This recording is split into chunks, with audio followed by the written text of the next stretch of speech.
Welcome, everybody. Thank you for coming out tonight when we could have been home raking our spring lawns in this beautiful spring weather we're having. My name is Jay Leach. I'm the president of the board of the Buffalo Red River Watershed District. And tonight we have with us Jerry Van Amberg, a manager, Troy Larson, Jerry's Clay County, Troy Larson from Wilkin County, Kathy Offield from Wilkin County, Mark Anderson from Clay County, Peter Fiested from Otter Tail County, and I also am from Clay County. We're missing just one. We hope he shows up too. I'm going to turn this over to our administrator. I'll introduce him too, I guess, Bruce Albright, and our legal counsel, Brent Edison, and Julie, she's just there to keep us on track. And also Kathy is another, she's the assistant administrator. And Eric Jones over there is our district engineer. So I'm going to turn it over to Bruce, and if things get out of hand, or if Bob gets unruly, I'll be back with my mallet. So, Bruce, take it away. Use your microphone. As Jay said, thank you all for coming here this evening. What is happening, I guess, of course, we're here to talk about the proposed Fargo-Moorhead diversion project, what's now known as Plan B, obviously different than Plan A. It's a new plan. Some things have happened with Plan B. One, of course, was the DNR issued a permit actually for Plan B, I believe on December 28th, with 54 conditions regarding that permit. And then there were certain entities that could raise some questions about that whole process, and the Watershed did contest that DNR permit because we had some unanswered questions, and that remains still the case today, that we still have a contest there. The second thing that happened, and the most important part of this evening's presentation or public input, discussion, etc., is that they applied for a Buffalo Red River Watershed District permit for the project. Buffalo Red was actually formed in 1960. They were not very active at first. We had a small area in and around Barnesville. Then we were enlarged in 1976. Some of you in this room probably remember the 1975 summer flood. That was a huge deal. The people demanded that we form a larger watershed district to deal with the issues and the problems. And Buffalo Red became like 1,300, almost 1,400 square miles. Then in 2012, our district was enlarged again to include the Otter Tail River and some Whiskey Creek, a tributary to the Red. So we picked up another 450 square miles. So now we're almost 1,900 square miles in parts of Clay, Becker, Wilkin, and Otter Tail County. In 1979, the board then identified the need to have a permit system. So it says if you as a landowner are going to build a new house and you're going to put a culvert in to get a new driveway, and that driveway is going to have a culvert in it, you should come to us and get a permit to install that culvert. If you're going to install a new ditch in your field, you worked with the SCS and FSA and everybody, and they say, yeah, you can put that ditch in. You come to the watershed and you get a permit. Those permits are free. We don't charge for them. We meet every 2 weeks. So we try to get compliance, and we do process, 200 permits a year, so we process quite a few. If you're doing maintenance work, obviously you don't need a permit. Maintenance is exempt. So the FM Diversion Authority submitted a permit application for the diversion. Now, the other thing to keep in mind is Buffalo Red only has jurisdictional authority in Minnesota. We have nothing to do with North Dakota. I mean, they're our neighbors and our friends, that type of thing, but in terms of our jurisdiction, I see people here from Southeast Cass Water Resource District and Richland County Water Resource District. They do similar to what we do, only on the North Dakota side. So we're here tonight to talk about the Minnesota application. Uh, Since the Diversion Authority is the permit applicant, we're going to let them go first, and they're going to give us just an overview of what Plan B consists of. Once they're done, we're going to let the Upstream Coalition people, they have an organized presentation. They've also got Mr. Charlie Anderson, an engineer from the Red River Basin, I think wants to get up and talk a little bit about some of his thoughts about the whole project. And then we're going to open it up for, public comment and input. We are recording everything here tonight, so what you do say will get recorded. We've got slips on the tables that if you'd like to come up and make oral comments, just put your green sheet in the box just so we know that we'll ask you to come up to the podium, because that's where we'll do the speaking from, is the actual podium, and you can make your comments noted to the board. And there's some general rules there in terms of if somebody just got up and kind of stole your thunder and said exactly what you were going to say, it'll be noted and we don't need to hear it again and again and again. Okay, 2 minutes. We'll try to limit it to 2 minutes at the podium for comments. The other thing that's in the packet back that you came in when you signed in is we will accept written comments now through Friday, May 10th.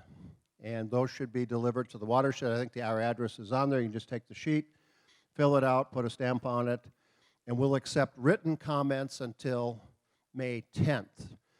The next Watershed meeting is actually scheduled for Monday, May 13th. So that'll be the next time these ladies and gentlemen that make up the board here will be together. It'll be a regular Watershed meeting in Barnesville at our office. And of course, two of the things that they could be considering is the pending permit application they have for the Fargo-Moorhead Diversion Project, Plan B, and then of course where they're at with the DNR contest. So with that, Mr. Chair, I think we could turn it over to representatives from the Fargo-Moorhead Diversion Authority and let them give you their presentation regarding their project that they've applied for. Mayor Judd will take the first words.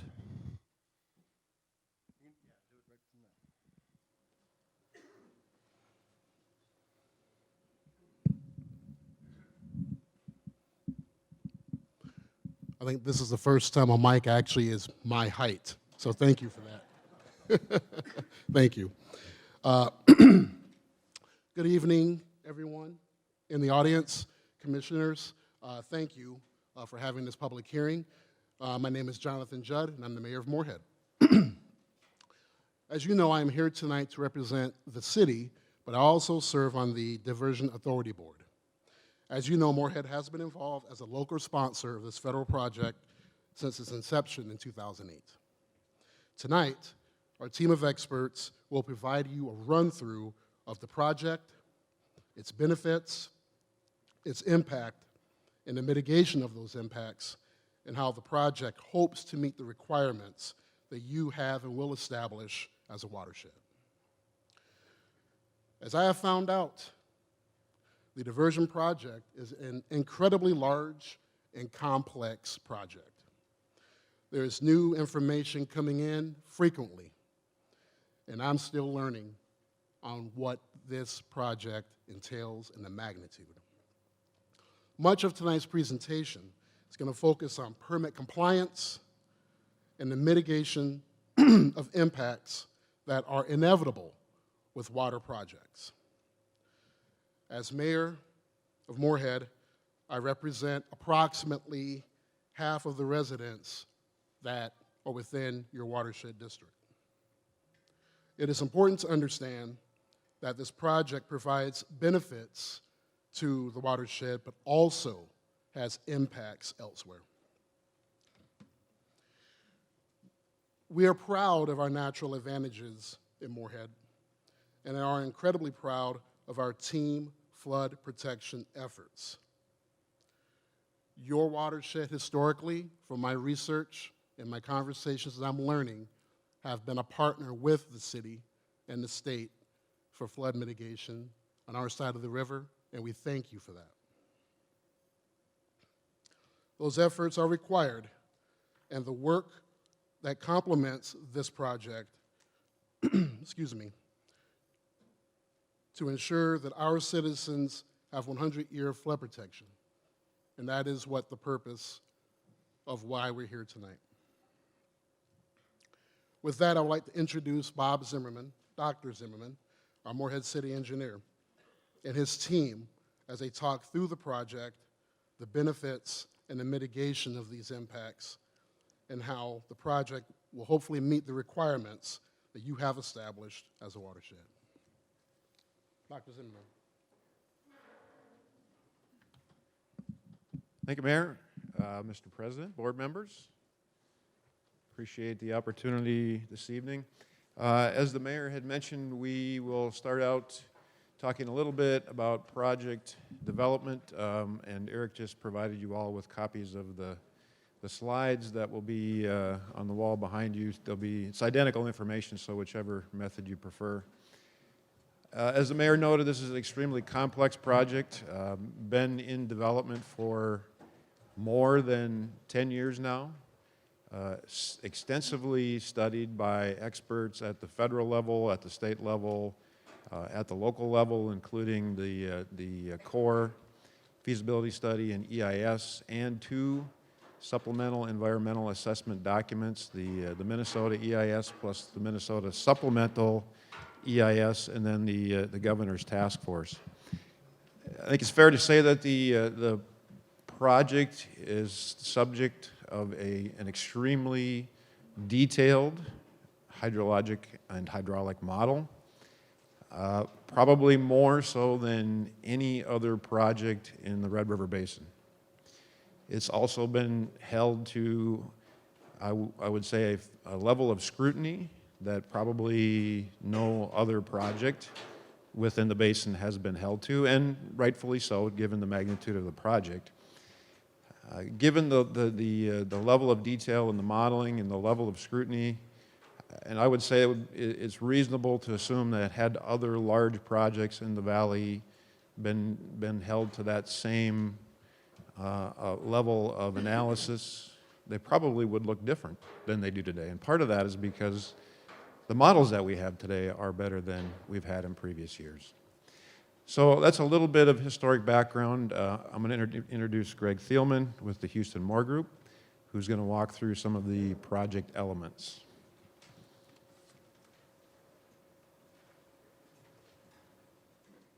Thanks, Bob. Mr. President and board members, as Bob said, I'm going to talk about a little bit of the project features, especially features that are located within your district.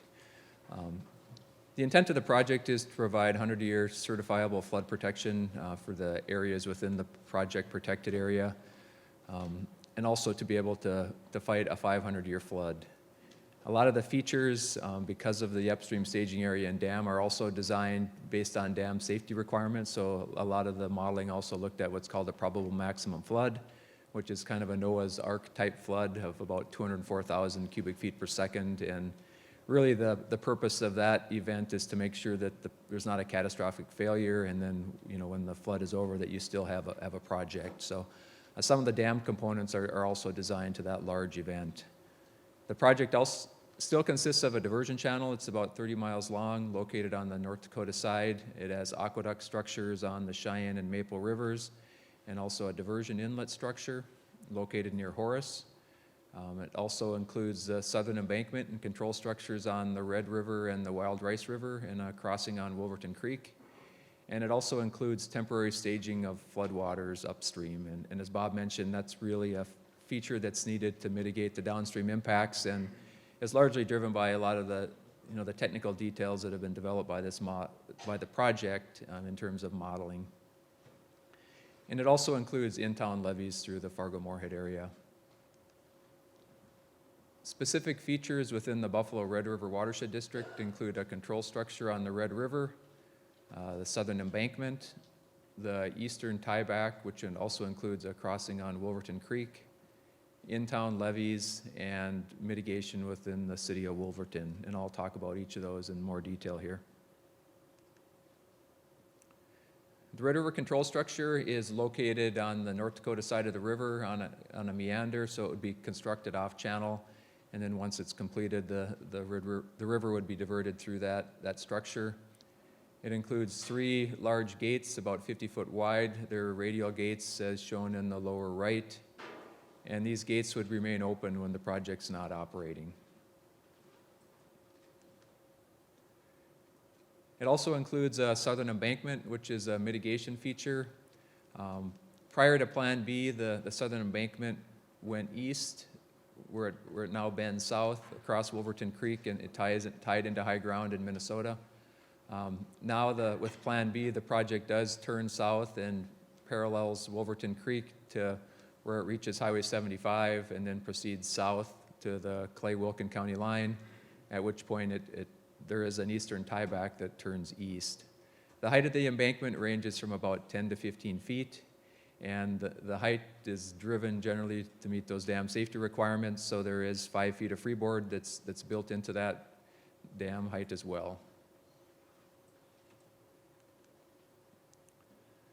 There are a number of transportation features incorporated into that southern embankment as well. There's crossings on Clay County Highway 59, 140th Avenue South, and Clay County Road 2. And we do understand that there's a desire to have more crossings, and that's certainly something that there may be some flexibility on. If there's specific crossings where there's a desire to have access, that could be looked at in more detail. The eastern tieback in Wolverton Creek crossing, this is the portion where it turns east. And again, this is driven by those dam safety requirements. And the intent of that is to make sure when you have that probable maximum flood type event, that we're not making conditions worse downstream along Wolverton Creek and through the community of Comstock. So that is an ungated crossing, and it's basically designed to maintain existing condition flows during those extreme events. There's also the potential to move that embankment to Clay County Highway 50. We understand that that's something that there may be an interest in doing, making it coincident with the roadway. And if that's done, the height of the embankment would be very similar to that current road crossing. And there has been some discussions with Clay County about possibly doing that as well, along with the Corps of Engineers.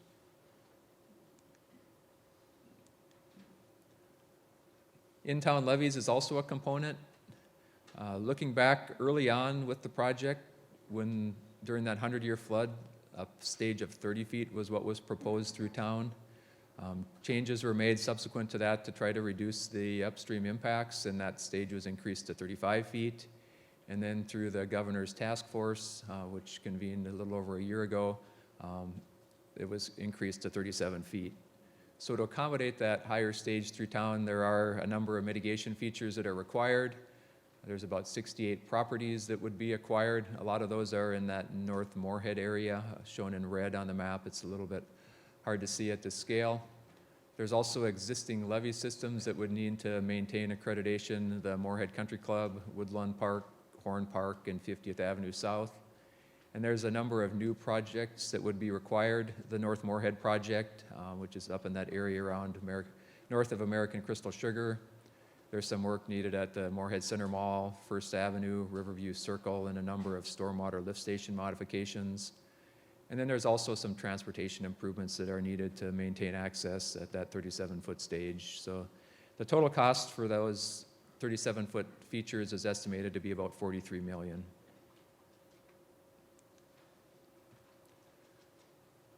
This community of Wolverton is impacted by the project. There's about 0.6 of a foot of impact during the 100-year flood. This would impact 2 residential structures, one of which is impacted by the current 100-year. We understand that this may be a potential permit condition that your board may require, and mitigation options would include acquisition of those impacted structures or potentially a community ring levy. We also understand there is an existing flood risk in Wolverton as well from some rainfall events where runoff passes through town and causes some flood damage. So that's something that's also on the table is the community levy. We also understand the potential permit condition is accreditation of the Georgetown ring levy. This is located near the diversion outlet. It is an existing levee system, but it is not accredited by FEMA because of the road closures that would be required to achieve that accreditation. And again, that's something that we understand may be a potential permit condition. The impacts of the project at Georgetown are a little over 1/10 of a foot during that 100-year flood. It is located right across from the outlet. The city of Comstock, prior to Plan B, the Comstock was in the staging area and a ring levee was proposed for that community. Now with Plan B, the embankment cuts to the west and then south, so there's no impact within Comstock. There would be a local drainage channel constructed on the east side of the dam or southern embankment that would convey any local runoff, and that would convey that runoff north and outlet near the confluence with Wolverton Creek. Project operations, like I mentioned earlier, the design will allow 37 feet through town, which means it would only operate about once every 20 years or during a 20-year flood event. So this year, when we saw a stage a little over 35 feet, the project would not have operated. And historically, there's about 5 flood events where it did exceed 37 feet, where it would have operated for a total of about 28 days. 2 of those events were just on the fringe. They were slightly over 37 feet, so any operation during those flood events would have been very short duration. Impacted and benefited acreage. What this is showing is the existing floodplain acreage and the additional acreage with the project in place for the 100-year flood for Wilkin County, Clay County, and within your district boundary, which is the total of the Wilkin and Clay County numbers. So total, there's about 5,800 acres, and of that, about 2,200 are impacted under existing conditions. Within the benefited area, there's about 9,500 acres of area that would be protected with the project. Similarly, this is a chart that shows the impacted and benefited structures. So these would be residential structures for the 100-year event. So within Wilkin County, there's 2 impacted residential structures. Within Clay County, I believe there's a total of 10. So within your district boundary, there's a total of 12 residential structures that would be impacted at that 100-year level. And 2 of those would be ones that were impacted under existing conditions. And the structures that would be protected would be about 700 structures, residential structures. With that, I'm going to turn it over to Eric Dodds, and he's going to talk about property acquisition and mitigation. Good evening, President, board members. Again, my name is Eric Dodds. Happy to be here tonight to talk about property acquisition and mitigation. You've seen some of this information before, but we wanted to share it in this venue again tonight. I have a copy of our mitigation plan. I think all of the board members have a copy of this. This, again, is version 4 that was developed with input from the Corps of Engineers, the Water Commission, the DNR, and other local agencies. This is version 4, which is consistent with what was submitted to the DNR with our permit application to them. I want to point that out, that there will be updates to this as the project goes on. The updates will be necessary to reflect the final conditions from the DNR as well as any potential conditions from the Buffalo Red District. Tonight I do want to touch on a handful of the content that's in the mitigation plan, and that'll be coming in the next few slides here. One of the things before I jump into the details, wanted to just make a clear point that we do have a total project cost estimate, and within that cost estimate it is over $500 million for mitigation of impacted properties.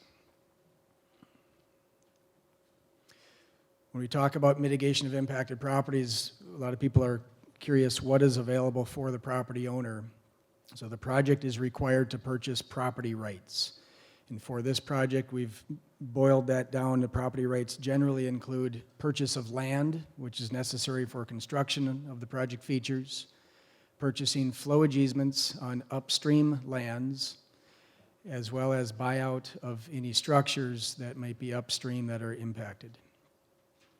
In addition to those property rights, we have proposed several other mitigation measures to address additional impacts, including debris cleanup on both private and public lands, supplemental crop loss program, provisions for cemetery mitigation, and a dispute resolution board. I'll get into those points next. So on the acquisition process, a lot of detail on the slide here, but I primarily wanted to point out that every property owner will have a market valued appraisal completed on their property. That market valued appraisal will be presented to the property owners, and a unique negotiation will occur with each individual property owner. Our goal is to reach a purchase agreement, mutually agreeable purchase agreement with all those property owners. For residential and commercial properties, it's not only, the offer is not only for just compensation of those property rights, but those property owners are also eligible for relocation benefits, including moving, relocation, and reestablishment. To date, we have acquired a little over 200 parcels of land. There's a few of those in the Minnesota side, and the bulk of them happen to be on the North Dakota side. Flowage easements. The diversion project includes a mitigation area upstream.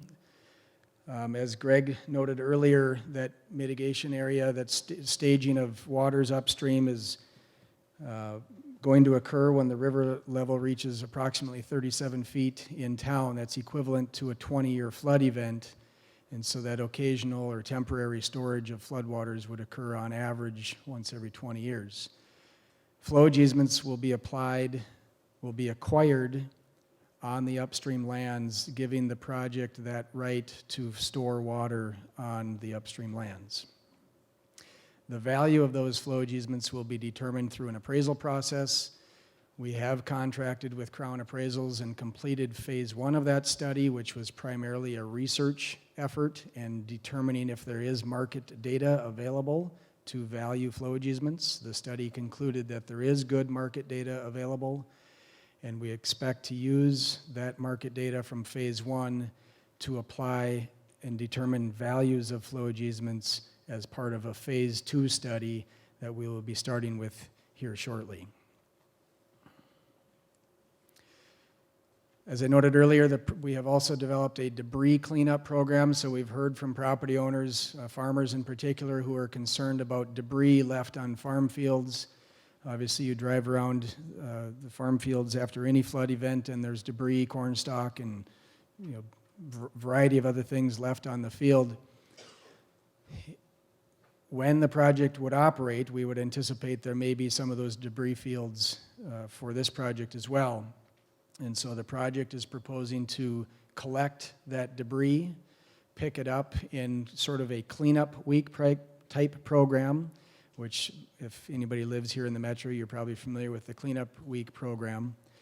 It's recognized that for the project to get onto private property to collect that material could be too soon or perhaps too late, and could be challenging to get the timing right. But we also recognize that it could be quite a burden to remove some of that material, and so we would propose that we would have a voluntary right of entry program. If a property owner wanted our contractors or the diversion authority to go on to the property to help remove that debris, we would ask for a voluntary right of entry so we could help with that cleanup. On the public lands, not only debris cleanup, but also repair. And this is modeled after sort of FEMA disaster assistance. If there's a disaster that occurs today and there's a culvert that gets washed out, or a road that gets damaged, or a ditch that gets damaged because of the disaster, flooding disaster, there's a reimbursement process through FEMA.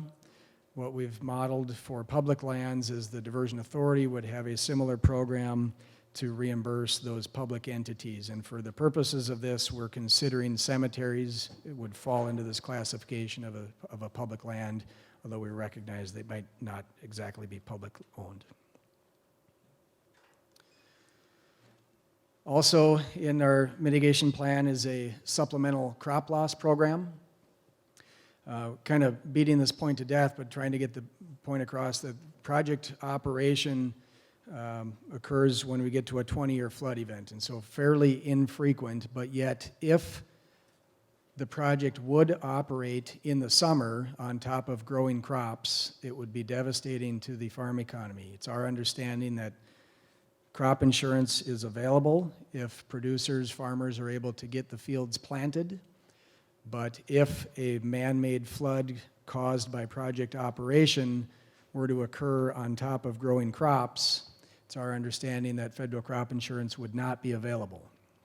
And so while the risk or the chance of that occurring is very, very remote, the consequences of that event would be severe. And so because of those factors, we've developed a summer crop loss program where we would have a rider that producers could sign up for, as they do every year for regular crop insurance provisions.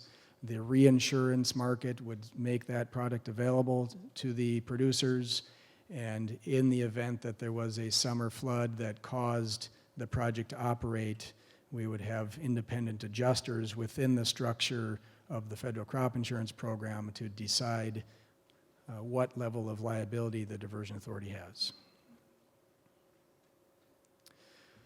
Cemetery mitigation. There are 3 cemeteries in Minnesota upstream of the project that might be impacted by project operation. We will be purchasing flowage easements on those cemeteries, and in addition to that, we will have a local cemetery mitigation team that will meet with and discuss potential additional mitigation with each of the cemetery managers. That was a process that had started years ago, and with all the reconfiguration of the project is something that we will be resuming here again shortly. While we have a very sophisticated model that Dr. Bob referenced earlier, and we have a really good handle of where the impacts will be from the project, we also recognize that there's unforeseen impacts, or there's perhaps chances when property owners feel like they are impacted by the project. And so for those situations, we've developed a dispute resolution board. This is modeled after something that the North Dakota State Water Commission has developed for their Devil's Lake Outlet project. The intention here is to provide a forum, an administrative forum for property owners to bring a claim forward without having all the burdens of a legal action. And so this would be an independent, fair process for those type of disputes to be processed and heard. Get into a little bit of details about what does this mean in the Buffalo Red Watershed District area. So upstream mitigation, we've boiled that down into 2 pools for flowage easements and 2 categories for structure mitigation. This information here is based on the DNR's permit conditions, and we understand that there's perhaps a desire for driving review of those conditions and perhaps drive a little bit of flexibility as this moves forward. From the land area, we will need to be acquiring flowage easements, and again, we've broken that down into 2 distinct areas. The operating pool is the tan colored on the screen here. The operating pool is an area that's required to safely operate the project. The operating pool will be considered a floodway where development will be prohibited. The purple area is considered the maximum pool, and this is defined primarily by the PMF, or probable maximum flood event, which is again 204,000 cubic feet per second, and just for reference, the 100-year floodplain is 33,000 cubic feet per second. This area will be there'll be development restrictions, basically requiring any building to be elevated to a level where it would be out of harm's way from the project. From a structure mitigation, the red dots are considered Category 1 structures. Those are structures within the operating pool, and the project will be offering buyouts and need to remove those structures from the operating pool. Category 2 structures are structures within the maximum pool. Those are the yellow dots on the screen. And we will be offering a buyout, but also considering other mitigations such as elevating the structures or other perhaps wet floodproofing or dry floodproofing or other variety of options. So those two areas for the Buffalo Red Watershed District equate to about 4,200 acres in Clay County within the operating pool and of just over 400 acres of operating pool in Wilkin County. Those operating pool acres in Wilkin County are along the Red River. The maximum pool, just a small amount of maximum pool in Clay County, and about 3,500 acres of max pool area in Wilkin County. And you can see how that equates to the residential structure sites within Category 1 and Category 2 within those two counties as well. Lastly, I just wanted to talk briefly about the draft Buffalo Red permit condition number 3, which equates to property rights. As we understand your draft permit condition, and frankly, we would tend to agree that we would like to have more flexibility for the property owners whose home perhaps might be currently elevated above the 100-year floodplain, even with the project. Our goal would be to allow those property owners some flexibility rather than having a sort of a black and white approach per the DNR's permit conditions. And so our goal is to be no more restrictive for those property owners than perhaps the property owners here in Dilworth or in Moorhead. And with that, I'm going to turn it back over to Dr. Bob for Moorhead perspectives. Thanks, Eric. Just wanted to take a little bit of time here to talk specifically about Moorhead. We don't often make the headlines when it comes to this project. And frequently I hear comments about what's been done in Moorhead and some potential misunderstandings about what we have and haven't done. So I thought this would be a good opportunity to really address what we have done and what our needs are with respect to the city. So 2009 flood of record was a game changer within the city of Moorhead. We embarked upon a large flood mitigation effort, which is summarized in this slide. To date, about $110 million invested, the state being a significant partner in that effort. And with that, I've acquired about 260 properties, constructed about 12 miles of levees and flood walls, and a number of stormwater improvements. It's important to note that the top elevation for the levees that we've constructed is at 44 feet river stage.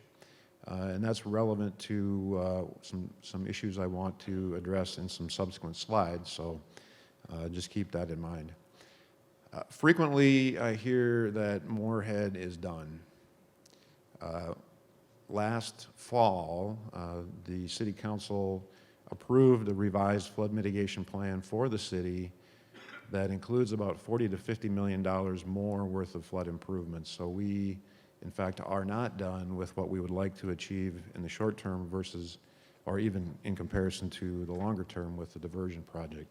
But it's not just work that the city completed. The Buffalo Red River Watershed District was a very important partner with us in a couple of projects. In particular, you led this project in the area of Oakport that was annexed in 2015. I'm extremely grateful that you got that project done and provided protection to that area of the city. Total investment there of about $36 million, and again, strongly supported by the state. You were also the lead agency for our 50th Avenue South project, which is now completed and will be accredited by FEMA in the upcoming weeks. So combined, the city and the Watershed District have invested about $146 million in flood mitigation for the city of Moorhead. So the obvious question would be, is that adequate? And if you were to allow me only one slide to address that issue, this would be the slide. So I'm going to take a little bit of time to talk through what's shown here. This data summarizes historic National Weather Service probabilistic forecasts for the flood years that are shown in the first column. So, as you may recall, the Weather Service starts to issue these probabilistic forecasts typically in late January and updates them regularly throughout the winter and the spring, up to a point where they issue a deterministic forecast. So the numbers, and they're shown here as a % chance of any given flood stage. So the numbers in blue represent the forecast. These are the last forecast for that flood year. So the last forecast prior to the issuance of a deterministic forecast. The numbers in red represent the actual crest for each of those flood years, and you can see they vary. And maybe the easiest place to start is where our memories are the freshest, and that's 2019. Frequently here, 2019, we had the perfect melt, a very long, drawn-out melt, very little precipitation. For those of you that recall, 2013 was also a very long, drawn-out melt. And both of those events had river stage crests in that 90 percentile range. If you contrast that to 2001, 2006, and 2009, where we had rapid snowmelt and or precipitation during some of those events, you can see how the conditions in the spring drive the flood event. Typically, when we plan for a flood event, we look at the 50% number and we look at the 10% number. And the reason we look at the 10% number is that if we wait too long, we don't have time to prepare if those numbers should materialize, as they did in 2006, 2001, 6, and 9. What I think is probably most informative on this slide is looking at all of the numbers in that 10% column, particularly 2010, 11, and 13. We didn't see the 10% number as the actual crest, but had the melt conditions been different during those years, or had we had significant precipitation, we may have seen those river stages in the 42 to 43 foot range. You may recall from the previous slide, I noted that our levees are constructed with a top elevation of 44 feet. Ideally, we would like to maintain at least 3 feet of freeboard on those levees during an event to account for unknowns. So the operational area where we're comfortable would be a river stage of about 41 feet. For those 3 years, had we not had better melt conditions, we would have been approaching the limits of what we've been able to construct. And that really boils down what the need is for long-term flood protection. As I'd mentioned, we're just finishing up another flood year, 2019. In the metro area here, ranked number 10 on the list of historical crests. With that ranking, 8 of the top 10 flood events have occurred within the last 30 years. I've been fortunate enough to be with the city for every one of those 8. I missed 1897 by a little bit. So the point here is flood magnitudes and frequencies are changing. As part of the governor's task force, the definition of a 100-year flood event is something that was considered. And as a part of that, they looked at data like this. This shows the maximum peak flow in the metro area here at the Fargo gauge, dating back to roughly 1900. And there's a few points to make about this slide. First of all, looking at the data from roughly 1900 through 1950, maybe into the 1960s, a very dry period. That was a period of time when a lot of core development, a lot of the city's core development in Moorhead and actually in Fargo occurred. That was also a time when we did not have floodplain maps and we did not have National Flood Insurance Program regulations or authority to regulate floodplain development.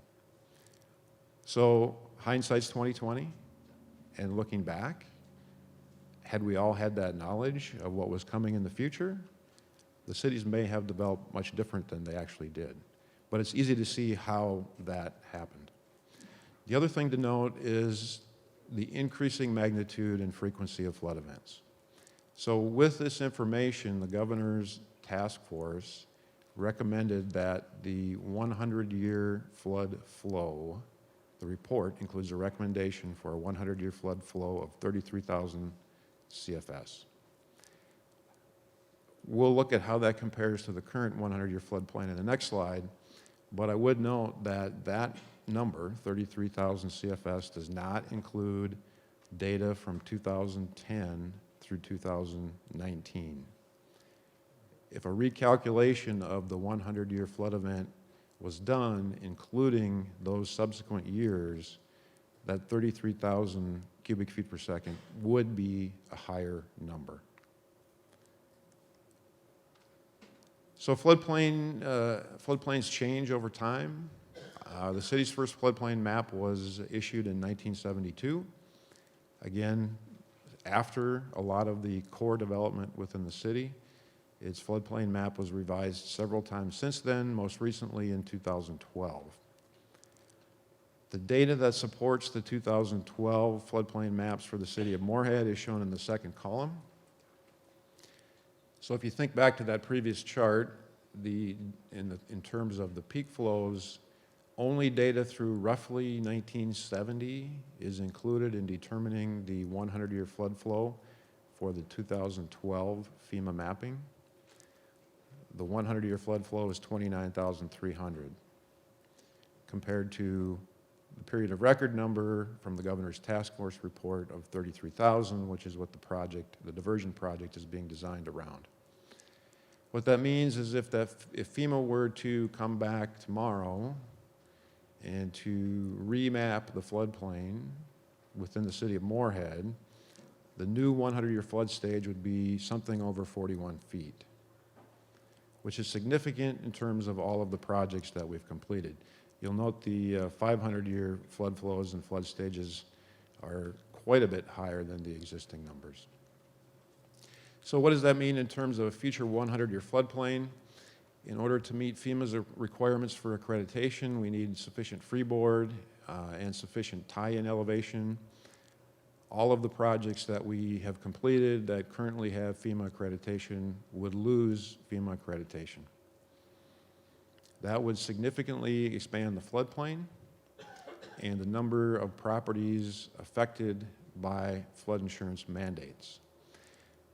I'm going to give a range here because until there's a final map issued, one never knows exactly what it looks like. But our best estimates are that between 700 and 1,300 properties would be in that new floodplain. I think everyone's aware that flood insurance is increasing and increasing significantly. That affects the value of those properties. The value of those properties could be expected to decrease.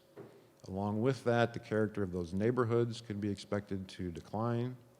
And unfortunately, though some of those neighborhoods represent the city's most affordable housing stock. So there's a very significant negative impact to that change in floodplain. So what would be the city's path forward if that were to happen? And so this is with the assumption that there's no diversion project. Obviously, the diversion project is one avenue to resolve that dilemma. If there's no diversion project, here are two paths forward. On the left, basically do what we can. Complete the acquisitions that we can, construct levees to that 44-foot level where possible, and basically accept the future floodplain mapping, accept the future flood risk, which would provide us with less than 100-year protection.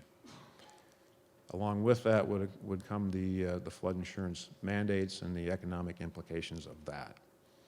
The other option would be to pursue a levee plan, and to do that we would need to abandon some of the previous work, much of the previous work, and essentially start over with a larger levee plan. And I'll explain that why that is in these next two slides.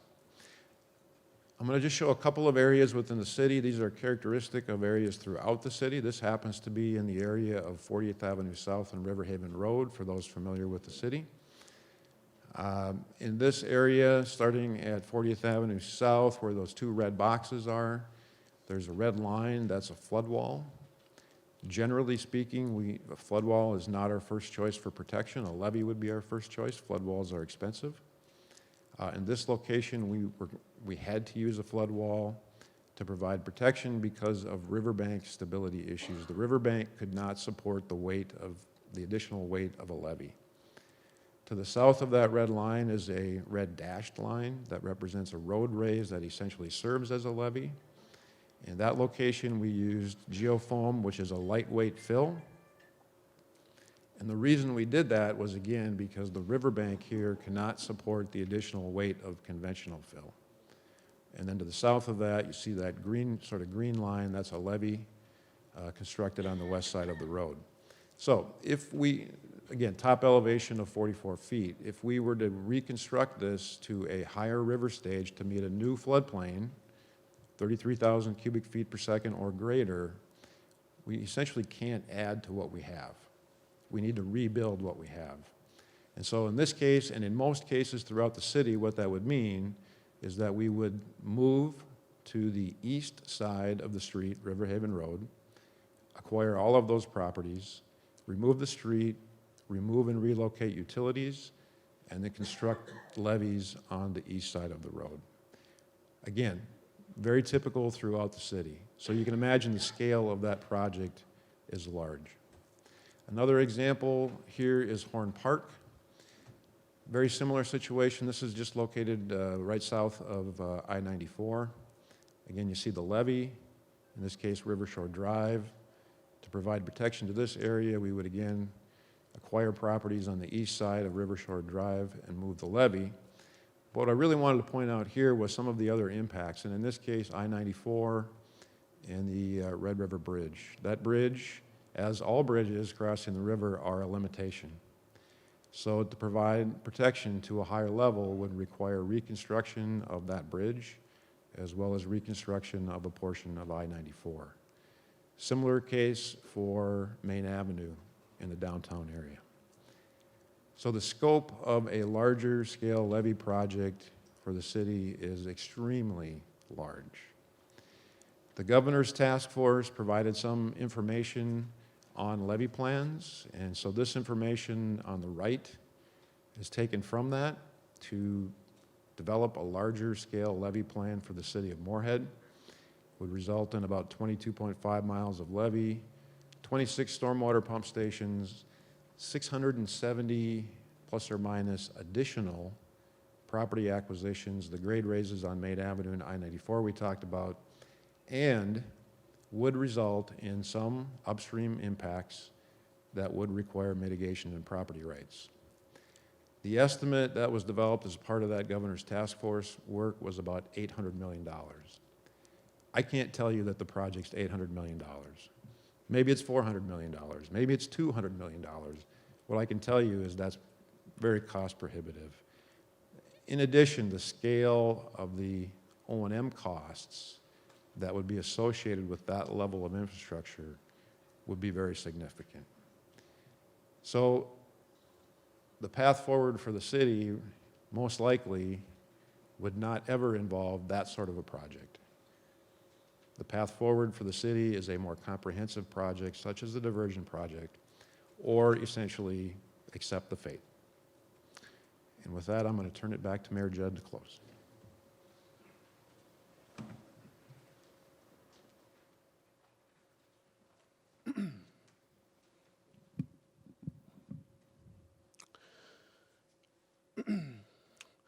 Well, everyone, I would like for you to know that I definitely understand and respect the position that you're in as a board. I've lost a lot of sleep since I became mayor. A lot of it is because of the pressure that I put on myself to be good at what I do, but also the fact that I really wanted to learn what I had to know about this project. And as one of the newer faces to this project, it has taken me some time to really, truly understand and appreciate the history of the development of this project. It quickly became really clear to me during my campaign that when you mention the term diversion, the passion that evokes from people when you're knocking on doors, and the fact that I really had to go back and ask some very tough questions to get the information, because in the end, we want to do the right thing. It's plain and simple.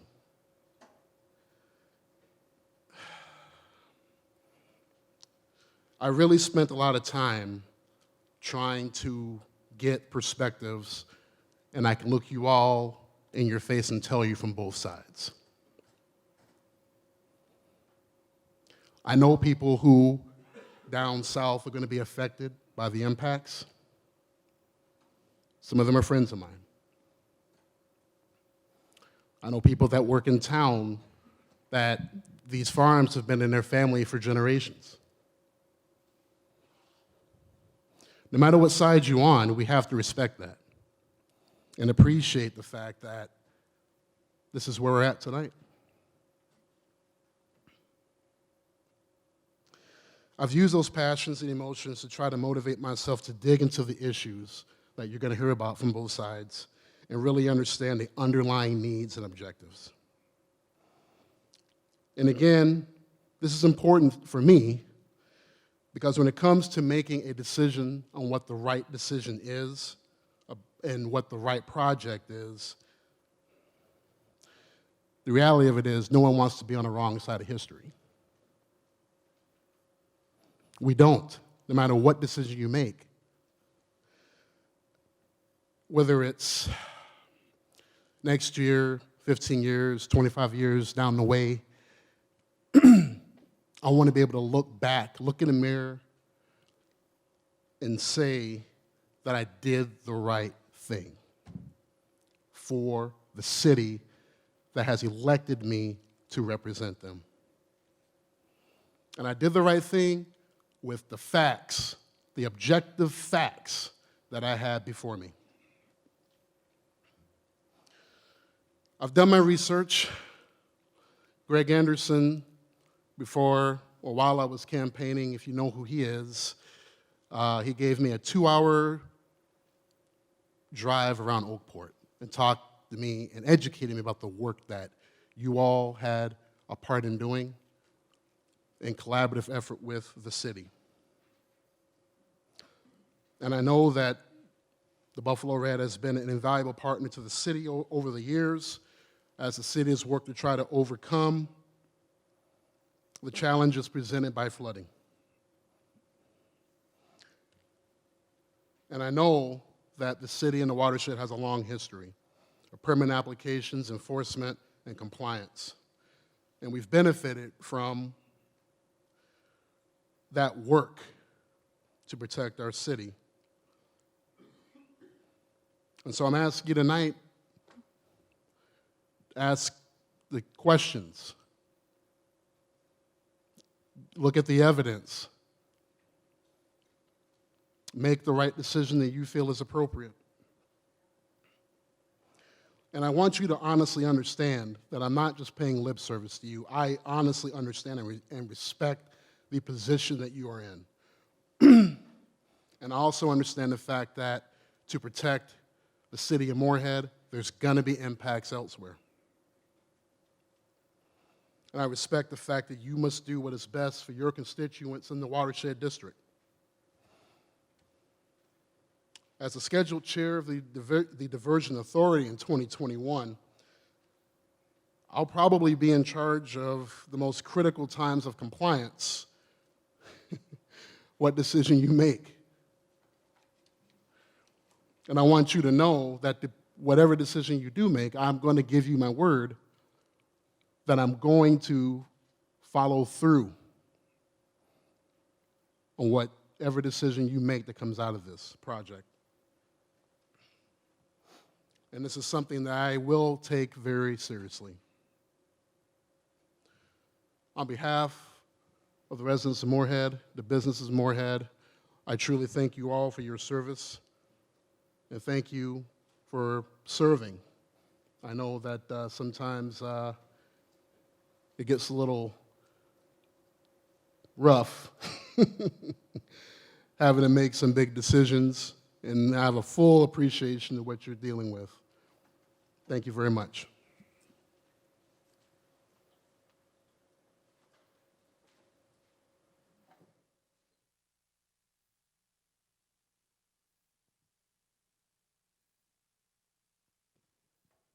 Is it on? Thank you, Mayor, for showing that compassion. And we too want to work with you. And thank you, Eric Dodds, Greg Thielman, Dr. Zimmerman, for your presentation.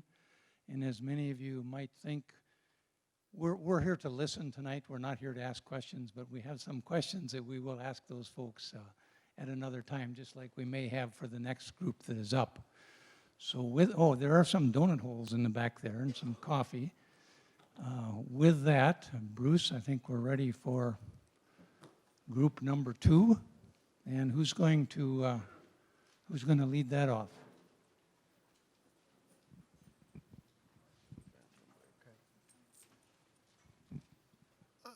While that group comes forward, should note that the restrooms are off in the kind of the northwest corner of the building here. And again, help yourself to the refreshments. We'll start out with Mr. Charlie Anderson. He did some work with the governor's task force, and Eric will get his slides up here and we'll start that presentation. So I'll turn it over to Mr. Charlie Anderson.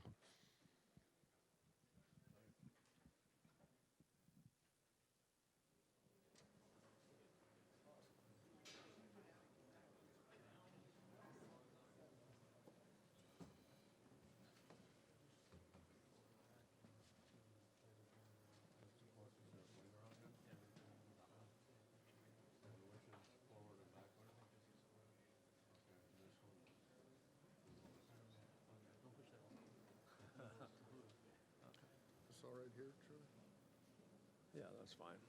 Thank you. President and members of the board, I want to thank you for allowing me the opportunity to speak to you tonight. Can everyone hear me all right? I think I need to raise this microphone a little bit from the last speaker.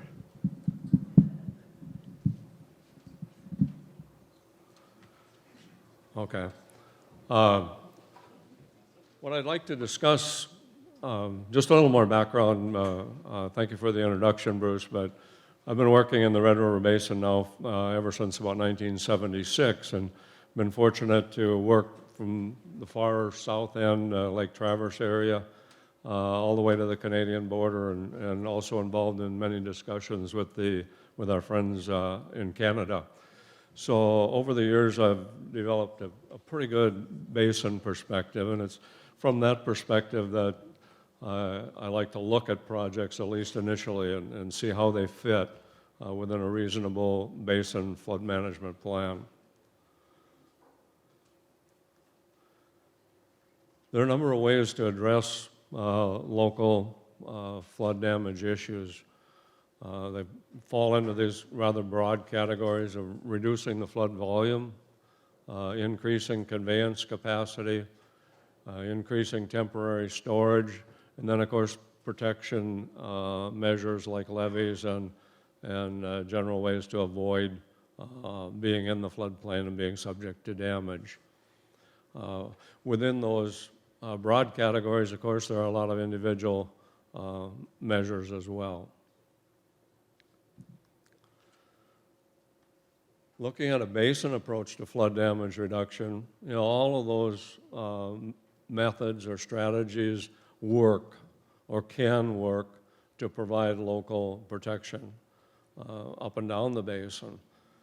But they have different effects on the rest of the basin, particularly downstream, depending on what location they are within the basin. So when looking at how best to solve local problems, we like to see communities work toward installing measures that actually help to achieve basin flood damage reduction goals. And certainly measures that work against meeting basin reduction goals should be minimized or avoided if possible. Where it's unavoidable, and certainly is in many cases, it's unavoidable that there'll be some basin impacts or could be, then those impacts should be mitigated. The downstream impacts, like I said, they vary depending on location, but it's primarily determined by timing of the waters that the community is dealing with. It's a pretty simple concept, but over on the right-hand side is a series of three little hydrographs representing water coming from different areas of the basin, and then, of course, you add those hydrographs together and you have the main stem flood flow hydrograph. And obviously, if you look at that, if you could speed up maybe even some of that early water, that main stem hydrograph might have a smaller peak. Conversely, if you can slow down waters coming from late areas, that would also take away from the peak. And in general, doing the same thing to middle areas is a good way to reduce downstream peak flows. Looking at the entire basin map, particularly up to the Canadian border, those areas are identified by location.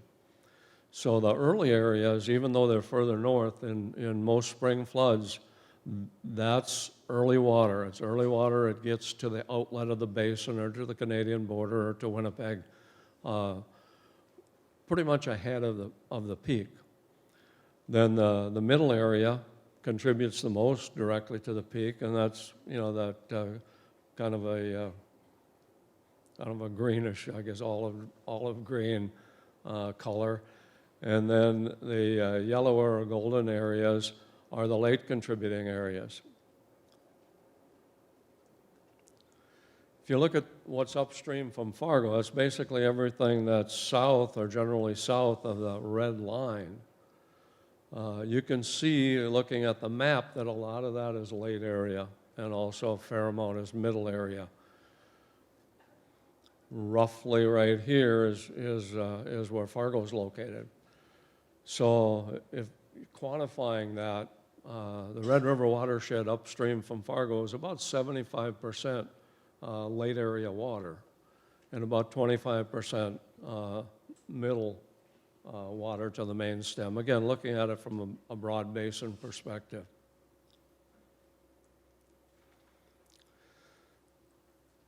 The best or basin preferred alternative to reduce flood storage then in Fargo Moorhead would be, if possible, to add storage, somehow add storage, basically to slow that water down.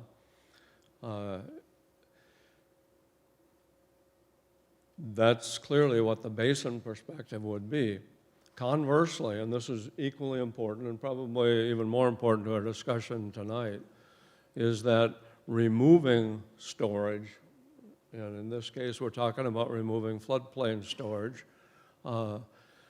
tends to increase downstream peak flows by speeding water up, which is not what you want to do with that otherwise late water. You don't want to speed it up and bring it in coincident or more coincident with the flood peak.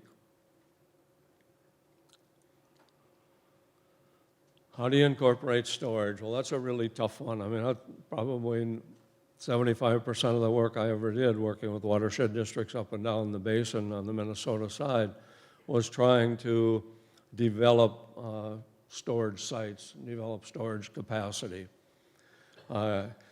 It's a slow process, but it does work, or would work, and we've demonstrated that by modeling.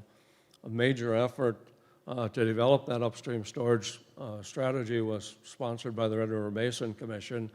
We set a goal of 20% peak flow reduction, looking at the 100-year flood particularly, but looking at reducing those peak flows by 20%. Okay, well, if we did that, how much good would it do? What would you see? What would the difference be? And I think the easiest way to explain it is to say, okay, it would make the 100-year peak flows be about that of 50-year peak flows currently. So it takes a 100-year flood and changes it to a 50-year flood, at least in terms of peak flow. Similarly, a 200-year flood then gets reduced to about the equivalent of a 100-year flood.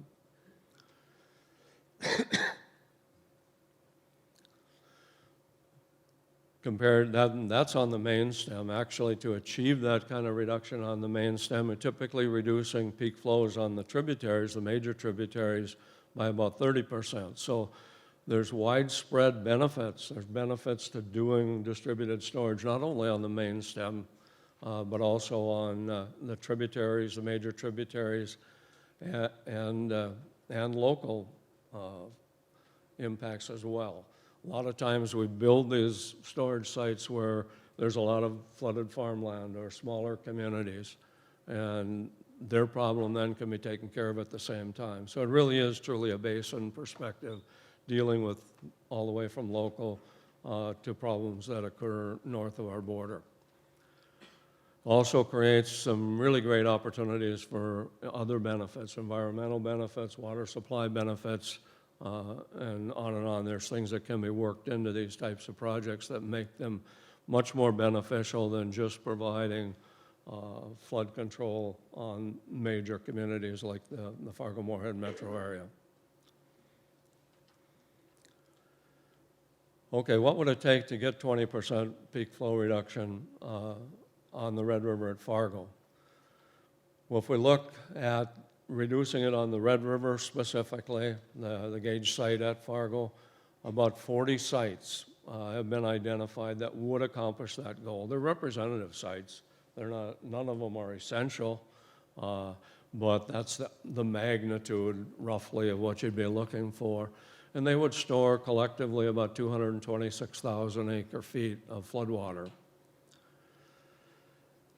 There's, other water that comes in on the Cheyenne and its tributaries that also impact the area northwest of Fargo. So if you were going to control or meet the 20% flow reduction goal further north where those tributaries come in, that would take an additional 26 sites roughly and another 121,000 acre feet of storage.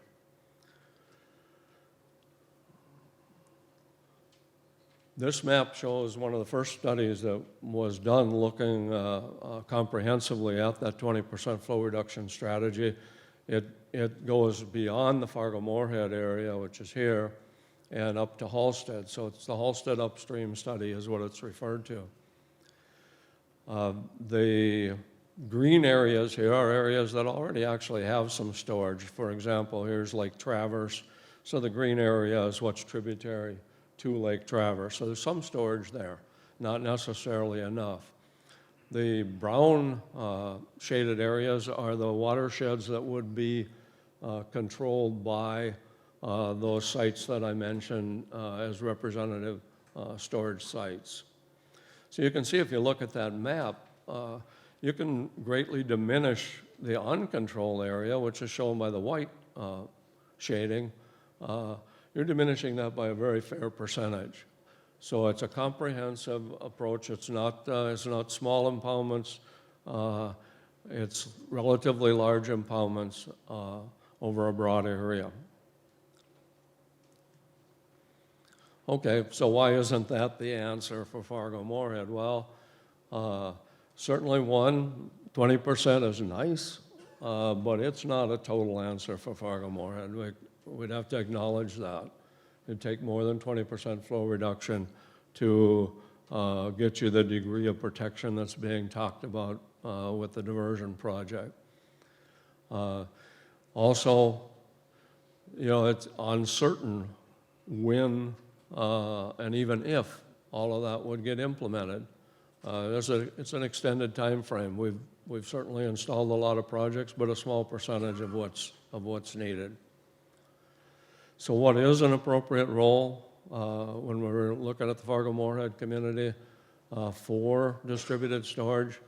I believe, and others have said the same thing, including Minnesota DNR and the long-term flood solutions plan that was developed by the Red River Basin Commission, is that's a good way to get protection in excess of the current 100-year flood.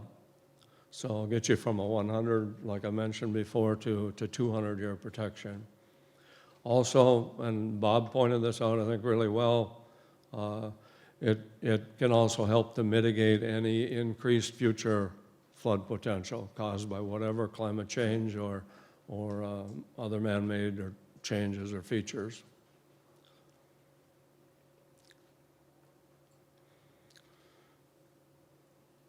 Now, I talked before about the importance not only of adding flood storage capacity, but also of avoiding losing existing capacity. And in regard to the diversion project, that's a really major feature or factor. Currently, there's a vast floodplain that's southwest and north of the Fargo-Moorhead metro area.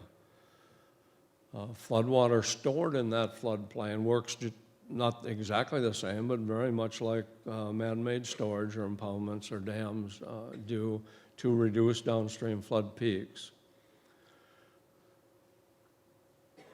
The proposed project diversion alignment, the Plan B, reduces that floodplain storage very significantly. And it does it two ways. One is by lowering the elevation of water in the floodplain area, and the other is the protection divided by levees that pretty much parallel the diversion channel alignment itself.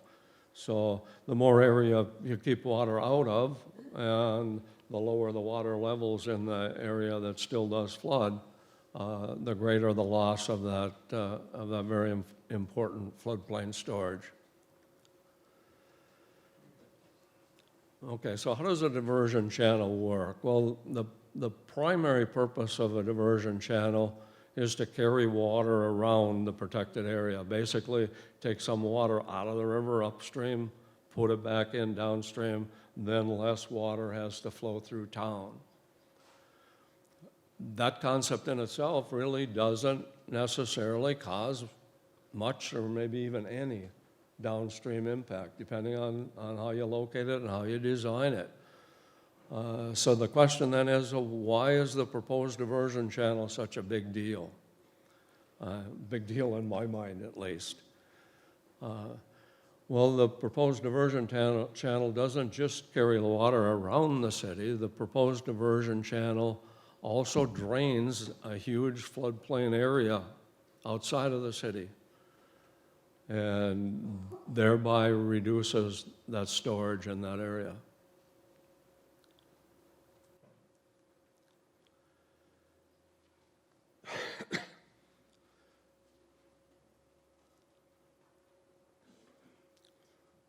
More specifically, levee and dam alignments. I've mentioned the levee along the diversion alignment.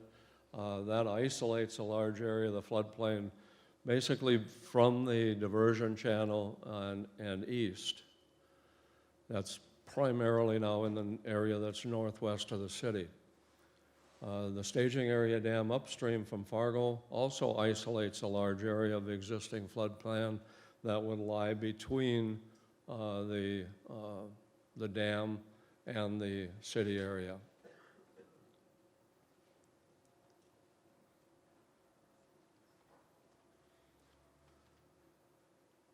So the loss of that floodplain storage, once identified and understood by the project proponents, necessitated the addition of the staging area primarily to mitigate the downstream impacts.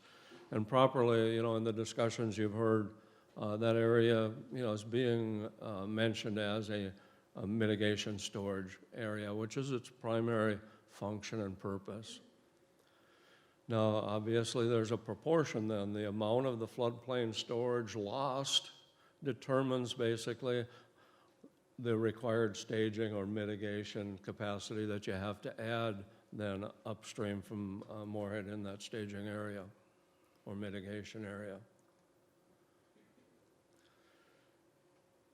Along the way, particularly about the time of the governor's task force, Joint Powers Authority proposed a lower impact alternative.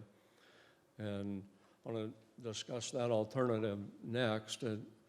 Basically what it did was move the alignment farther toward the east, thereby greatly reducing the floodplain area, particularly northwest of the city of Fargo, reducing that amount of floodplain area that was lost or isolated.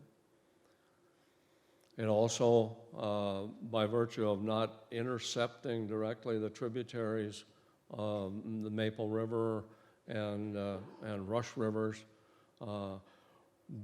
does less draining than of the floodplain associated with those tributaries and also the Cheyenne itself. Similarly, the dam alignment is farther north, reducing the amount of existing floodplain there that had been isolated or would be isolated by the Plan B dam alignment.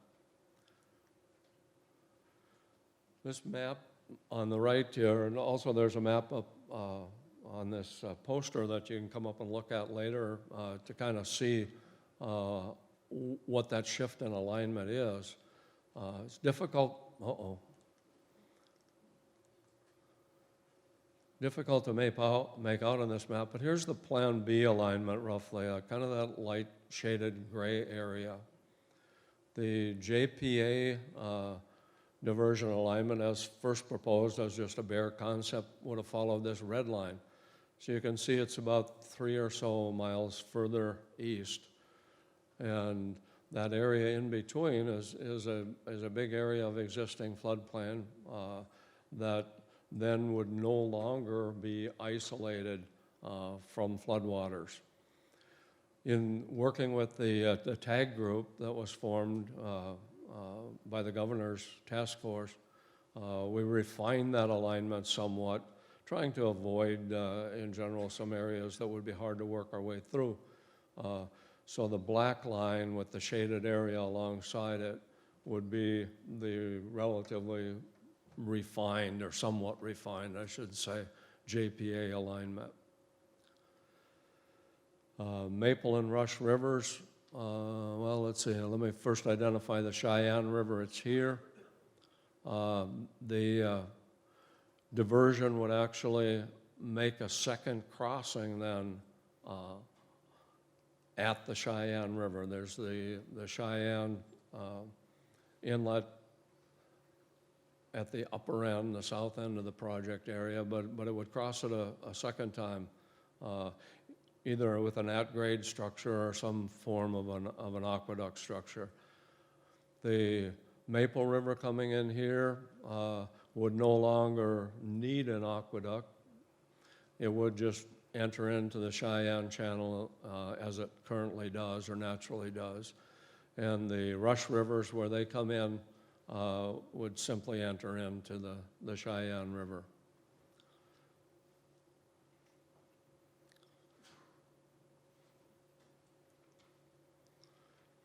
Switching to the south, the dam alignment, oops, did it again.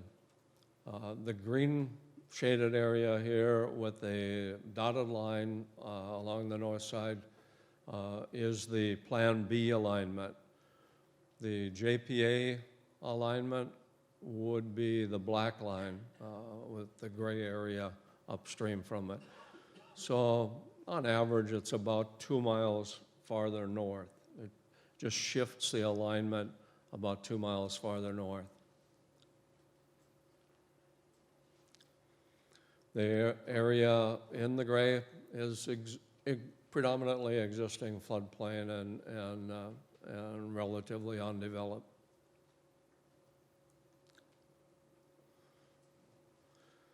Talk a little bit about the results, and these are very preliminary results. this concept has never really been optimized or refined. But based on preliminary analysis that we did and some that the TAG group did, and some further analysis that MDNR did in preparing the supplemental EIS, we found this. The greatest reduction in hydrologic impacts are achieved by the northwest alignment change. And that's because that preserved the greatest amount of existing floodplain storage. Now, when I say the hydrologic impacts, I'm really referring to the impacts that would happen if they weren't mitigated. In other words, how the increases in downstream flood flows that would have occurred without mitigation, but then require mitigation.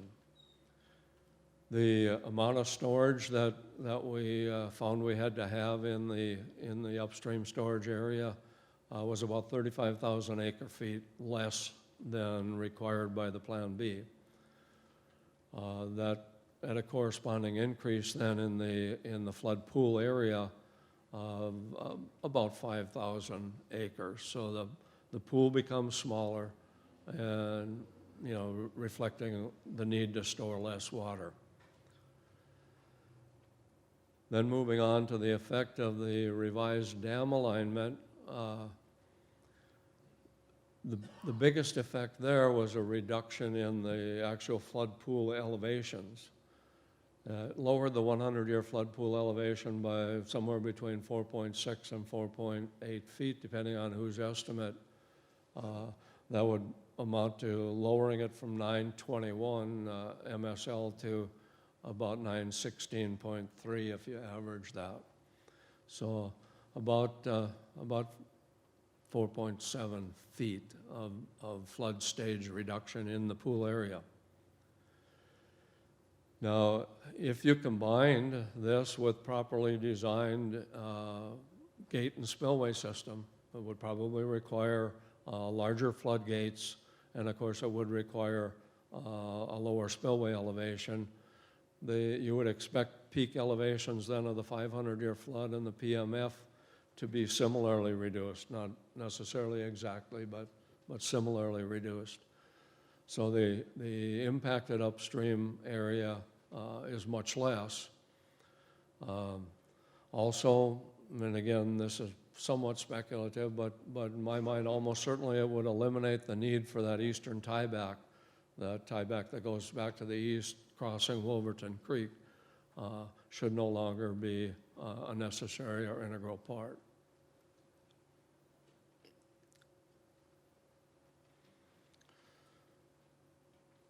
So, like with any alternative that anyone ever comes up with, it raises several concerns. Environmental, operational, you know, these concerns are expected. They happen with virtually every project, and the JPA alternative is no different.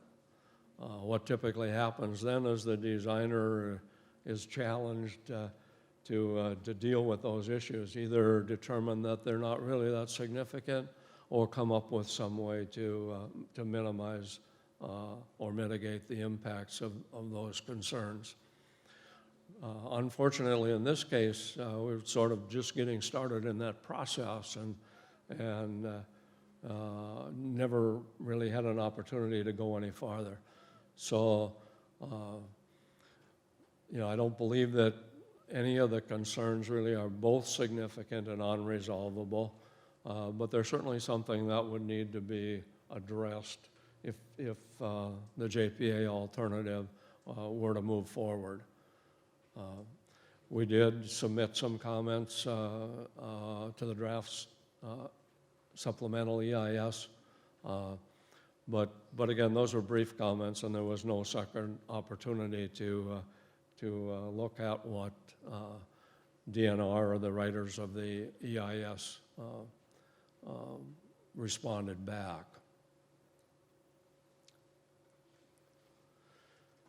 In summary, the diversion project as proposed, in my opinion, is excessive in that it eliminates an unnecessarily large amount of existing floodplain storage. And the consequence of that excessive loss of floodplain storage results in the need for greater mitigation storage. The JPA alignment is an unrefined example of a definitely less impactful alternative. Is it the absolute best alternative? I doubt it. I mean, there's certainly, in setting forth a goal of minimizing the lost floodplain storage, probably there are better alternatives that can come up with. But it's an alternative that did meet the intended goal of showing that it is possible to design a much less impactful alternative. Then I'd also, want to again remind that the 20% flow reduction strategy is a really good thing, and that it should, although not as necessarily a solution to the 100-year flood for Fargo-Moorhead, it should be aggressively pursued and will provide additional benefits as it's implemented. That's my last slide. I would like to mention one other thing, if I can, and that is I've had some frustration in reviewing the proposed project with the operating plan. I don't know how many of you have tried to review that and tried to comprehend exactly how that will work, but it's a very, very sophisticated and equally complicated and difficult to understand operation management plan. I would urge the district to make sure that you understand how that will work before issuing the permit, and perhaps include some conditions, somewhat simplified conditions on how that operating plan would affect the properties involved. I think most every project that's been built, certainly most of those that I've been involved in building, arguments occur in the first years or early years of operation of those projects where people think that it hasn't been operated properly, and that would only be exacerbated if it's very difficult to understand how it was supposed to be operated in the first place. With that, again, thank you for the opportunity, and if you have questions an hour later, I'd be glad to address them. Thank you, Mr. Anderson. I understand up next will be Mr. Tim Fox.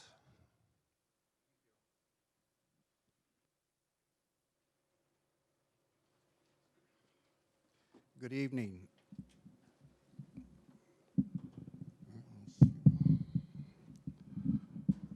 Well, I'll get it there yet. Whoops. Sorry about that. Bad start. President and managers of the board, it's a pleasure to be here tonight. And I do have some thoughts that I was going to get to and address issues with Moorhead, but I do want to mention or address, and I don't want this to become a debate, so I'll keep it very short because there probably is a better forum to do this. I was also part of the governor's task force and part of the leadership committee that followed that. And when I listened to Mr. Zimmerman with all respect, there was a couple of things that occurred that weren't brought up. I know the worst scenario possible to ever occur is what was presented. However, FEMA was also present at that governor's task force. And the question arose, now you've got this 100-year flood period of record that we're all going to rely on. And what assurances can you give us that you're not going to come back next year or 2 years or within 20 years before the project is even completed, when the project is being designed around and about this 100-year flood elevation? And FEMA assured everybody at that meeting, including both governors, that they were not going to come back and do a reevaluation. They were not going to come back and add the years 2012 to 2019. And so I just wanted to clarify that it is not a threat. It wasn't a threat made by FEMA. In fact, it was an assurance that that would not occur. The other thing that was brought up and mentioned by Mr. Zimmerman, and this is what I'll get into, is the 100-year flood protection for Moorhead. The state of Minnesota has assured Moorhead and every other city in the state that they would provide 100-year flood protection for them. And I distinctly remember one of the members of the technical advisory group was Kent Lockesmo, and what he talked about is this is a 100-year flood protection plan. And anything beyond a 100-year flood protection plan should be addressed by distributive storage. Even though the Army Corps has vehemently opposed and fought and does not want distributive storage to be considered, the interesting thing again, FEMA was at this meeting, and when the topic of distributive storage arose, and the idea, well, if we have a 100-year flood and some areas that aren't protected, how might that affect that? And FEMA made it clear that if there is a distributive storage project, even a single one like North Ottawa that exists south of Breckenridge, that they will take that into consideration when they're adjusting or making changes to a 100-year flood event. So contrary to the Corps' interest in doing that, FEMA was more than interested and more accommodating. So if you have 10 projects, whatever else it is, and there's some fear that there's going to be increase in the 100-year flood elevation, the more of those projects you do, the greater the impact will be on a future FEMA study, not just to the benefit of Moorhead. Now I'll get to the part that I was going to talk about, because one last thing, and maybe I don't have my facts right, because I was the person who asked at the Governor's Task Force, what about the original levee ring dike system for Fargo and Moorhead? And I recall, and I think Mr. Zimmerman had that number correct, it was $800 million. But as I also recall, that was for the total protection of Fargo and Moorhead, not just the additional things that Moorhead would have to do. As I recall, the report came back and they said $800 million was too expensive to protect Fargo and Moorhead by a levee system and all the other things that went along with that. Well, if the diversion is only going to be used once every 20 years, based on the current estimate, every time it's used, it's going to cost $800 million, if that's how you want to regulate things. Now, the interesting thing is, and here I am trying to help Moorhead out, I seriously doubt that there is a person in the city of Moorhead that has ever sat down and read the project partnership agreement. And the reason I bring that up is not just about the citizens of Moorhead, but it'll have an impact on the Buffalo Red Watershed District. And the reason I say that, I live in the Buffalo Red Watershed District, and I get my tax statement, and I pay into the Buffalo Red just like everybody else, and so do the citizens of Moorhead. But there is more than a likelihood, there is an assurance in the project partnership agreement that if and when this project ever becomes operational, that they have a plan to assess the citizens of Moorhead for part of the cost of the operation, maintenance, rehabilitation, and replacement of anything that's associated with the diversion, channel, dam, anything else. They have yet to determine what that percentage will be, and they've yet to determine what the cost would be. But it requires, it's not optional, it requires the city of Moorhead to take every effort possible to set up a special assessment district to assess the citizens of Moorhead for their share of the cost of operating the diversion channel. And there was a reference to what's the path forward for Moorhead. One of the paths, you can not use probability studies that don't exist, use the actual proposed 100-year flood elevation, where Moorhead can protect itself to 100 years, and then add in distributed storage in the future.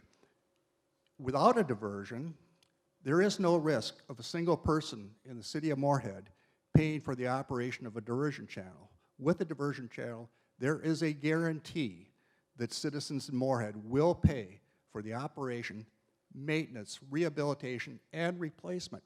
The other interesting thing about the agreement is there is no timeline. Usually we think I'll get special assessments, so I'll get paid off in 20 years. There is not a deadline. There's no ending date. It is forever. The other thing is Moorhead has no option to get out of the agreement. If they decide that they're paying too much, which is a possibility, even if they leave, even if Moorhead decides we don't want any part of this anymore, they are still obligated to pay their proportionate share of it. They cannot escape. There is no escape clause in that agreement. The other thing, not only is there not an escape clause, and I appreciate, I think the mayor was really sincerely speaking from his heart when he came up here, but the agreement requires the city of Moorhead to support whatever project the Diversion Authority came up with. If they didn't support it, they could be penalized and kicked off the Diversion Authority. So they've locked themselves into this plan, into perpetuity, and which assures its citizens they will be paying something in the future. Nobody knows what it is. That's going to be decided later if this becomes operational. And they have no way to complain about it, because if they complain and they say they don't like this project, they also be kicked off the Diversion Authority. So yes, they have a choice. They can have 100-year flood protection as provided by the state of Minnesota using the proposed 100-year flood elevation, and they will achieve 100-year flood protection. And certainly they haven't completed their project, even though a number of neighborhoods are now removed from the 100-year flood elevation. The entire city of Moorhead can be removed for flood insurance and be provided 100-year flood protection. I assume, and maybe I'm incorrect, that Moorhead has already paid their local share to the state of Minnesota. And the way the statute reads is once you've paid your local contribution, the state of Minnesota will provide the rest of your 100-year flood protection. And so I happen to have been the city attorney in Breckenridge. And one of the risks that's occurring right now is because of the Fargo diversion and the increase in 100-year flood protection, is that there's a chance that the levees that the city of Breckenridge built for 100-year flood protection may be insufficient. And ask the question of the DNR, what do we do? We've paid our local share, and the assurance that was given to the city of Breckenridge, if that occurs, the state of Minnesota will take care of you, just like they do everybody else. They will provide 100-year flood protection.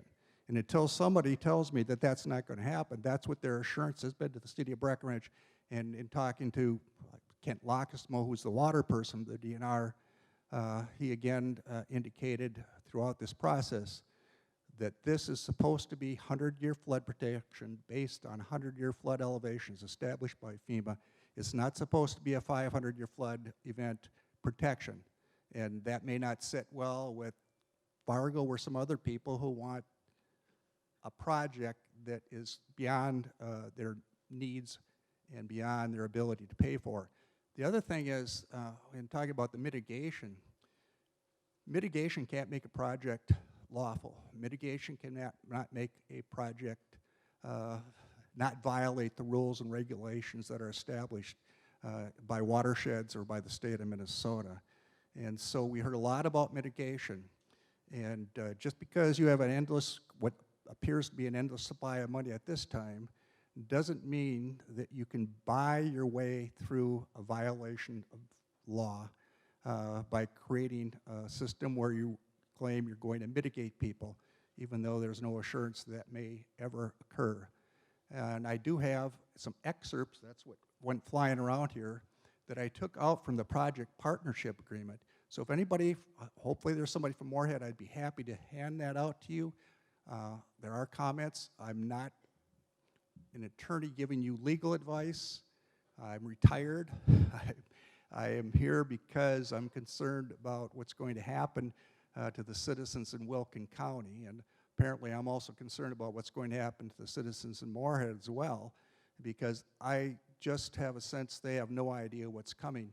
And I would hate to have them find out 10 years from now.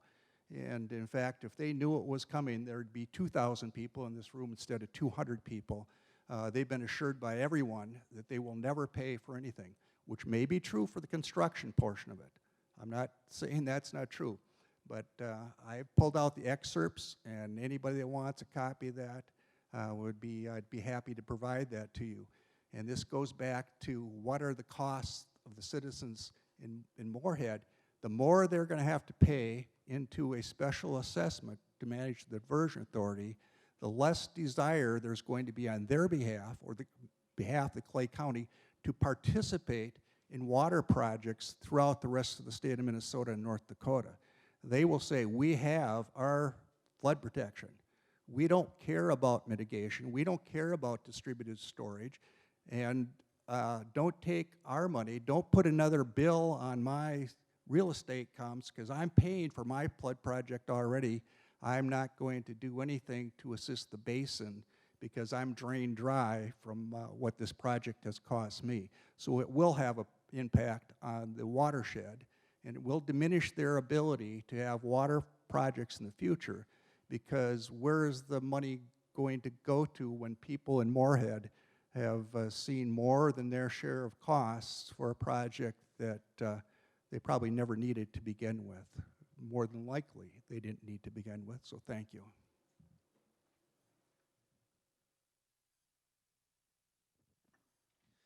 I understand next up will be Mark Askegard. He is a landowner and a farmer in the Buffalo Red River Watershed District.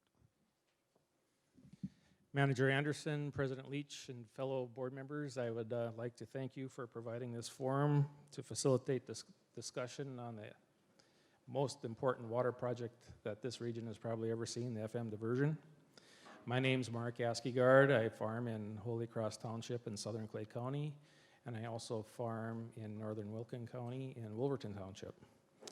I'm speaking not only on behalf of myself, but for my fellow members of the Upstream Coalition that are present this evening. I guess I would like to focus a little bit about the financial impacts, viability, and economic soundness of the proposed diversion project. I and fellow MNDAC Upstream Coalition members, as well as the Richland Wilkin JPA, do not believe that there's sufficient funding to complete this project.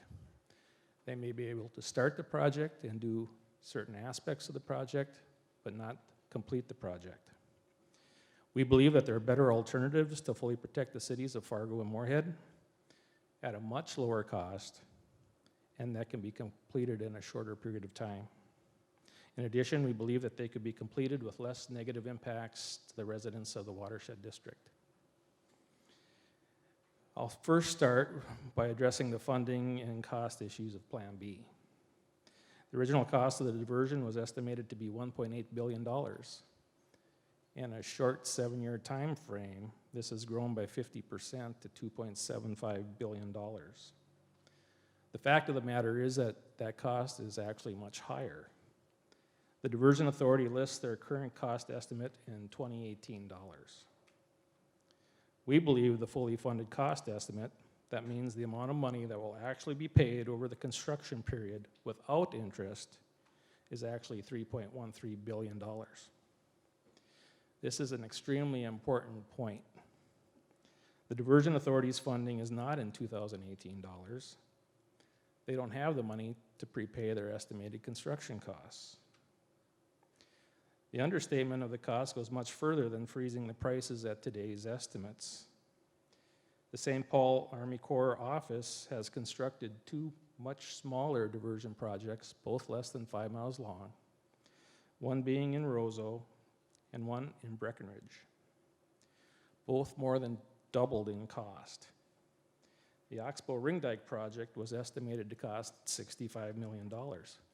So far, $135 million has been spent, and the dike's only half completed.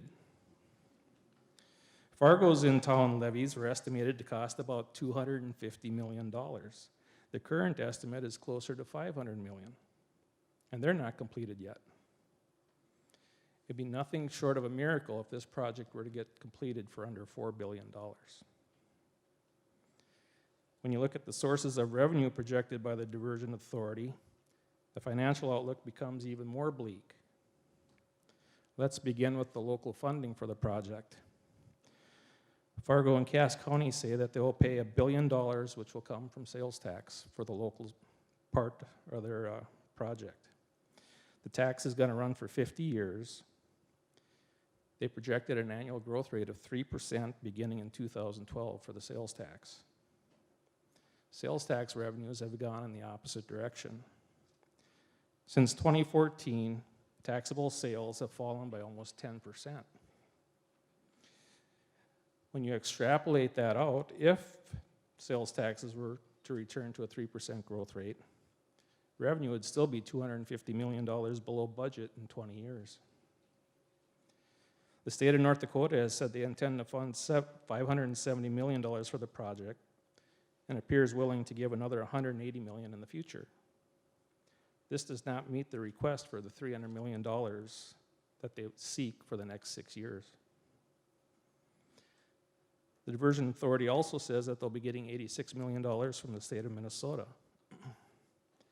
I don't know anyone who would legitimately believe that Minnesota bonding bill will ever contain funding for a North Dakota project. Diversion officials have said that the Army Corps has promised to give them $750 million, but no one knows where this money is supposed to come from. The truth is that the Army Corps is not legally bound to deliver any money to the project. The Corps can only allocate funds that have been given them by the Congress.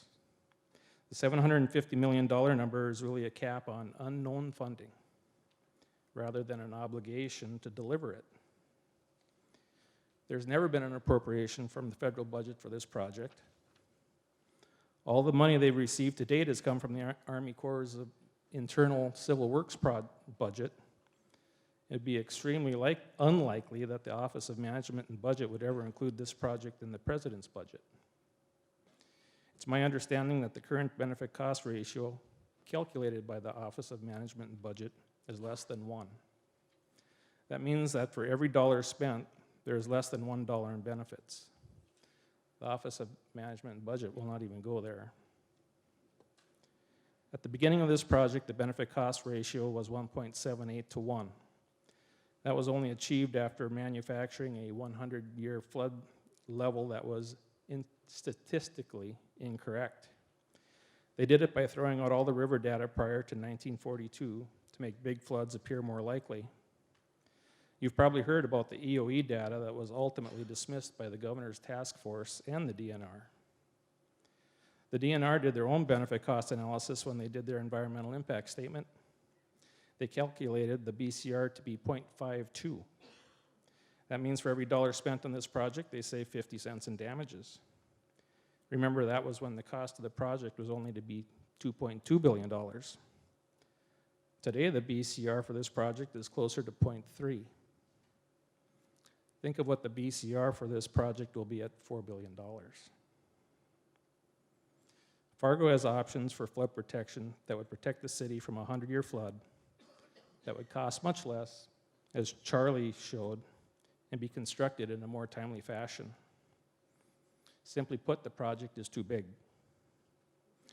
It's designed for more than a 100-year flood. The projected long-range 100-year flood in Fargo is 33,000 cubic feet per second, with 21,000 cubic feet per second running through town, and the river will reach 37 feet. The current diversion channel is designed to carry 30% more than is necessary to protect the Fargo-Moorhead community from a 100-year flood event. The internal levees designed in Fargo are at least 44 feet. During the task force technical discussions, Kent Lockersmo of the DNR stated that they would not approve a project that provided more than 100-year flood protection. Any additional protection should come through distributed storage upstream. This would be a cost-effective and valid approach to region-wide flood protection. A smaller diversion channel would also be easier to fit into the floodplain around Fargo, which Charlie demonstrated. The current diversion channel is too long and protects too much floodplain. A diversion design that would preserve the floodplain south and northwest of Fargo would virtually eliminate impacts to Minnesota.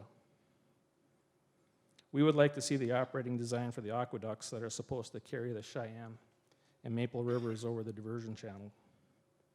Somehow they'll have to keep the water from freezing when 30-degree below air, both above and below the aqueducts, is occurring during the winter. The DNR engineers told us that they don't know of a material that could be heated enough to keep the water flowing and still stay strong enough not to ultimately fail. These aqueducts cost $180 million each. A smaller channel located near to developed areas could eliminate these expensive aqueducts.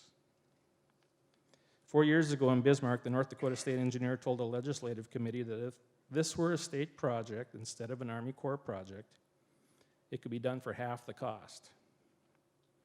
DNR officials say that their experiences are the same. We know that federal money may never come. Making this a state project without being bound by Army Corps rules and taking their cut could make flood control for Fargo and Moorhead more financially feasible. There's simply not enough money to pay for Plan A or Plan B. Fargo's mayor told the North Dakota legislature a couple weeks ago that they'll use the assessment district if they don't have enough money. Even if every resident pays property taxes on what they're assessed, there's not enough to make up for the rising costs and lack of other funding sources. A large reason for the high cost of this project is that it's designed for real estate development. I would ask you how many times you've been called or contacted by realtors and home builders to move the project forward.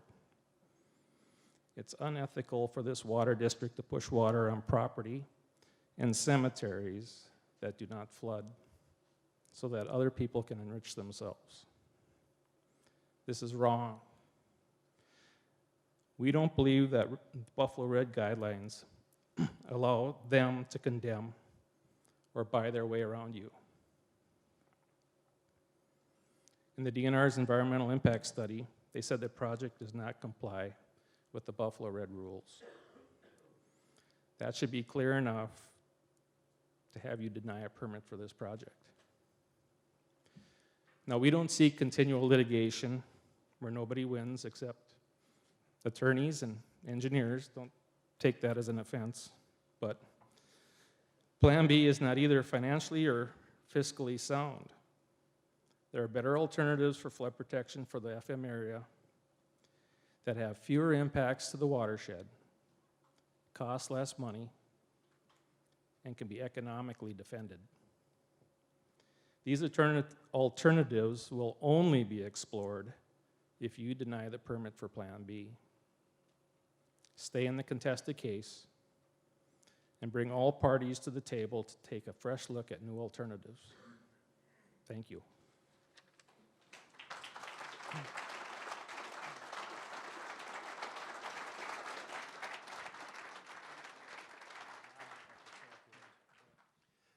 Last up then for presentation from the upstream people would be Mr. Lyle Hovland. He is a county commissioner in Wilkin County, also a landowner and farmer south of Barnesville in the watershed. Well, as I am here tonight, I probably represent the JPA, or as you better know, Joint Powers Authority, which is Richland-Wilkin County. As a commissioner, of course, I represent Wilkin County and its constituents that are affected here.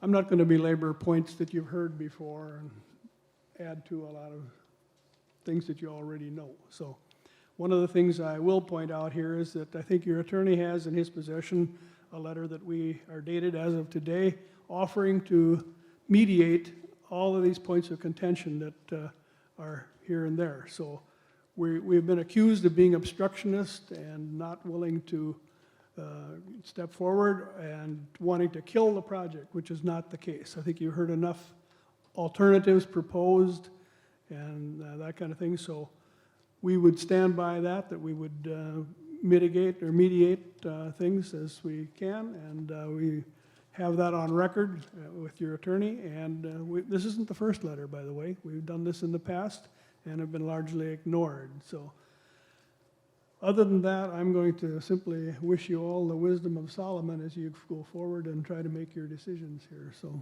with that, I'm going to say enough.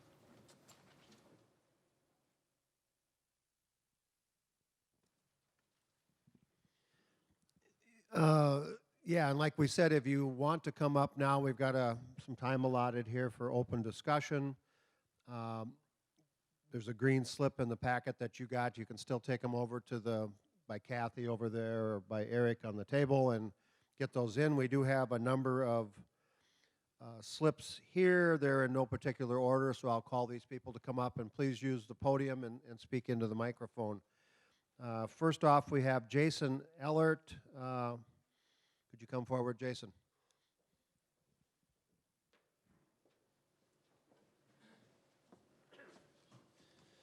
Good evening, managers of the Buffalo Red River Watershed District. Thank you for the opportunity to address you guys here tonight. My name is Jason Ellert, and I represent the building trades unions of the state of North Dakota. We are comprised of over 2,600 union members in the state, and of this, over 900 members live in the Red River Valley. Conversely, there are over 700 union members in Minnesota that are part of our sister council, the Minnesota State Building Trades Unions, also that reside in the Red River Valley. We fully support Plan B. This community has a need for flood protection just like other communities in the watershed. Plan B is a culmination of both Minnesota and North Dakota coming together to put forth a solution to a very difficult issue of permanent flood protection for this community.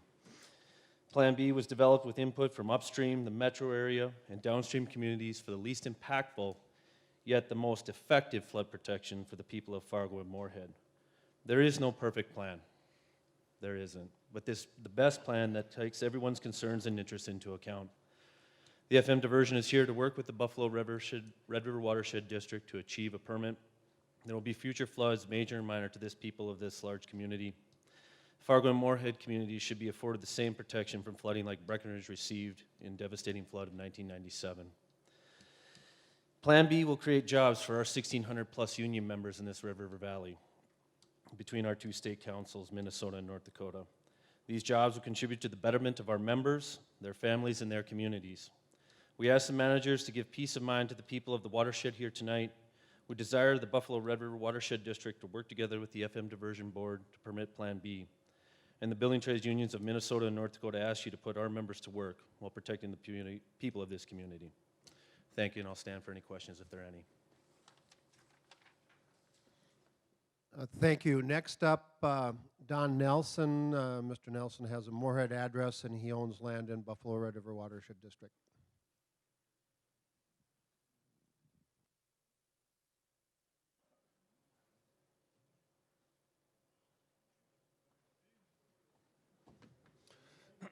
Hello, my name is Don Nelson. As you just heard, I originally grew up in Moorhead. I was a spud and a dragon. I have lived in South Moorhead on the family farm since 1996. My family has a farmstead and property in Holy Cross Township, section 19, west of Comstock in the proposed staging area. I guess I'll just start out right with the facts on the Buffalo Red rules. It says there is a lot of info in the rules, but the key item that sticks out is in section 5, and I want to expand a little bit on what Mark said earlier, the flood control drainage section. From the DNR permit denial document, item number 187 says, Section 5 of the Buffalo Red rules provides surface water shall not be artificially removed from the upper land to and across lower land without adequate provision being made on the lower land for its passage, nor shall the natural flow of surface water be obstructed so as to cause an overflow onto the property of others, which is exactly what would be happening. Item number 188, also from the DNR, says the portions of the Buffalo Red that have not previously experienced flooding from the Red River are within the proposed project in inundation area. Should the project be constructed and operated, these lands would be flooded, which is inconsistent with Section 5 of the Buffalo Red rules. Thus, the project, if permitted, constructed, and operated, would violate the Buffalo Red rules. That is nothing I made up. That is a direct statement out of the DNR document. Here are some verbatim statements from the Buffalo Red themselves, meaning you guys. Number 1 says the proposed project is not consistent with Buffalo Red's revised watershed management plan. The district identifies inconsistencies with subsections 413, 416, 412, section 6, section 8, and section 9.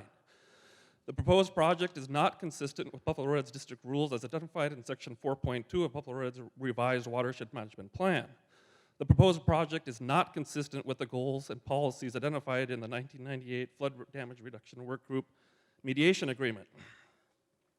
Now, although these statements were from the Plan A version, they still obviously apply to Plan B, even though the DNR cleverly, I will say, chose to leave them out of Plan B.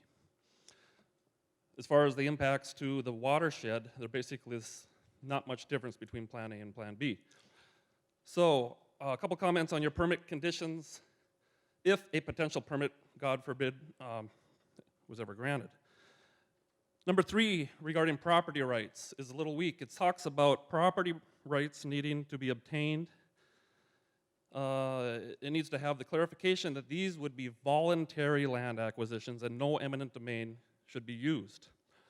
Also in number 3, it says the demolition and or cleanup of bought out structures may commence prior to acquisition of all flowage easements. I have discussed this with at least one or two of you, and I believe the feedback was that was not the intent of that wording, but I want to make sure that it's on the record that that gets changed. The Buffalo Red, I believe, does not have the right to dictate that that can happen before a project is fully in place. Let's say certain county commissioners, I'll leave names out, and is somehow successfully get you to grant a permit. By saying this, and if they are allowed to use eminent domain to acquire the property and ultimately demolish all buildings before the DNR contested case may run its course, which could ultimately lead to a different outcome, you could have situations where houses and buildings are demolished before you know the final outcome of the path forward of any potential future plan. The demolition should only be allowed on voluntary acquisitions. A quick comment on the MCC-JPA formation. This group has not been approved by Moorhead, but we have heard Kevin talk many times as if it is a sure thing. I would like to remind you that Moorhead does not use eminent domain on their people and have voted at their city commission meetings previously to not use eminent domain on the people south of Moorhead regarding the diversion project. If they believe it is not good to use eminent domain on their own people, they should not use it on us. In an article just recently, Bob Zimmerman stated that the city's buyout program has always been voluntary and homeowners are not required to participate. If when a time comes where a permit decision may need to be made, please remember that you represent the Buffalo Red Watershed District and should not be looking out for the watershed on the Minnesota, and you should be looking out for the watershed at the Minnesota side of the river and not doing what is wanted for the benefit of the low ground in Cass County. You are not the WRSMLRUR Watershed District, so you are not managing the Wild Rice, the Cheyenne, the Maple, the Lower Rush, and the Upper Rush. All the rivers in North Dakota that were having issues this spring and do have many springs. Rural Cass County flooding is a North Dakota problem that should be solved in North Dakota without Minnesota impacts. I hope that you took advantage of the great viewing opportunity this year of the North Dakota floodplain water. If you were to mistakenly grant a permit for the current project, you are saying that Buffalo Red is perfectly fine with transferring the equivalent volume of all that floodplain water in North Dakota to non-floodplain land in the proposed staging area of Minnesota. Now, some might say I'm repeating myself, but I find it necessary, as I know some board members seemed surprised recently, to finally realize that this land in the proposed Minnesota staging area truly is naturally above the 100 and 500-year floodplain levels. Tearing down houses, buildings, and farmsteads in the proposed Minnesota staging area and never ever being allowed to build there again for eternity so that the low-lying floodplain in North Dakota can be developed is not the goal of the Buffalo Red Watershed. I've put on hundreds of miles recently looking at all the water, which I hope you guys did too. I spent Sunday right before the crest looking all over Moorhead and Fargo. I was trying to find any place that might have sandbagged. The only place I found that was sandbagged in Fargo was the El Zego Golf Course, where they were trying to keep water off their golf course. Most places in Fargo that I looked at, the flood walls were basically not even touched. Most places would need to come up several feet even to touch the walls, which proves that much more than 35 feet could be allowed through town on any type of a diversion plan if that actually happened. We have heard many reports this spring of this spring's flood being pretty much a non-event for Fargo. In fact, Moorhead's assistant city engineer, Tom Trowbridge, stated in a recent article that the city wouldn't do large-scale sandbagging operations unless there was a deterministic forecast from the Weather Service that a flood of 42.5 was expected. I don't know if that was a misquote. I have personally been misquoted in the form, so I can understand if that is not a true statement. If it is true, that means they have 1.2 feet above the newly determined 100-year flood level from the task force that we heard earlier. And it's 3.2 feet above the 100-year FEMA level. It was recently announced Moorhead plans to allow a development in a small parking lot next to the river that they claim is above the 100-year level. Now, I was down there at the crest at 35 feet. and I looked at the other side of the parking lot, and it was very clear that that entire parking lot would have been entirely underwater in 2009, which the DA is claiming is only a 50-year flood level. So Moorhead must obviously be using the FEMA 39.3 figure when talking about 100-year flood levels. But the maps used to show the existing conditions south of town are using numbers 2 to 3 feet higher than the 100-year, and yet that ground south of town is still above those elevated levels. The point here is that Moorhead is basically currently has 100-year flood protection with existing gaps. If you drive along the river, you can see there's houses that didn't take the buyouts. And is allowing development on land that would have been completely underwater in 2009 levels, and yet those south of town that are above 100 and 500-year levels would have to demolish their homes and farms. Several times recently at Buffalo Red meetings, we have heard members of the DA say, just trust us. We will treat you fairly. A few years back, I was in a situation where I went 4 years without a job. And during that time frame, I went to every public diversion authority, land management, finance committee, and public outreach meeting there was. Literally hundreds and hundreds of meetings. Some people might call me crazy, but I basically did it as a learning for myself and to keep an eye on what was going on.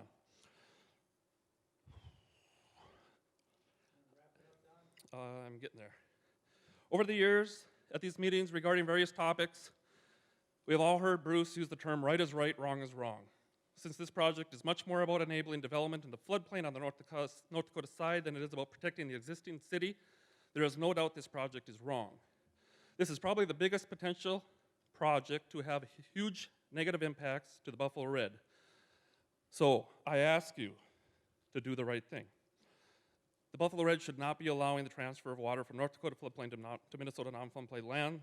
I ask you to stay the course with the DNR contested case and do not withdraw. If, when it comes time to a permit decision, I ask you to follow your stated rules. I've read your rules multiple times, and as stated earlier, it is pretty clear that a permit cannot be granted for this proposed project. And as I've said before, I firmly believe the currently proposed project is so corrupt and immoral that I do not see how anyone here could be for it. Thank you.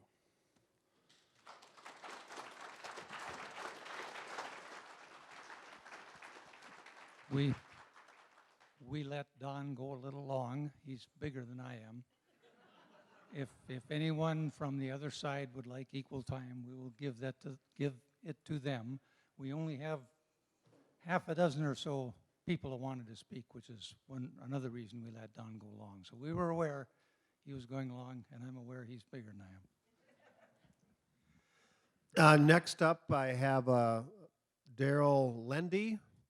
As Daryl comes forward to the podium, I would just like to state, it's been pointed out to me, Mr. Hovland referenced a letter that was given to the Buffalo Red River Watershed District Board of Managers here today, and that they have received a copy of that.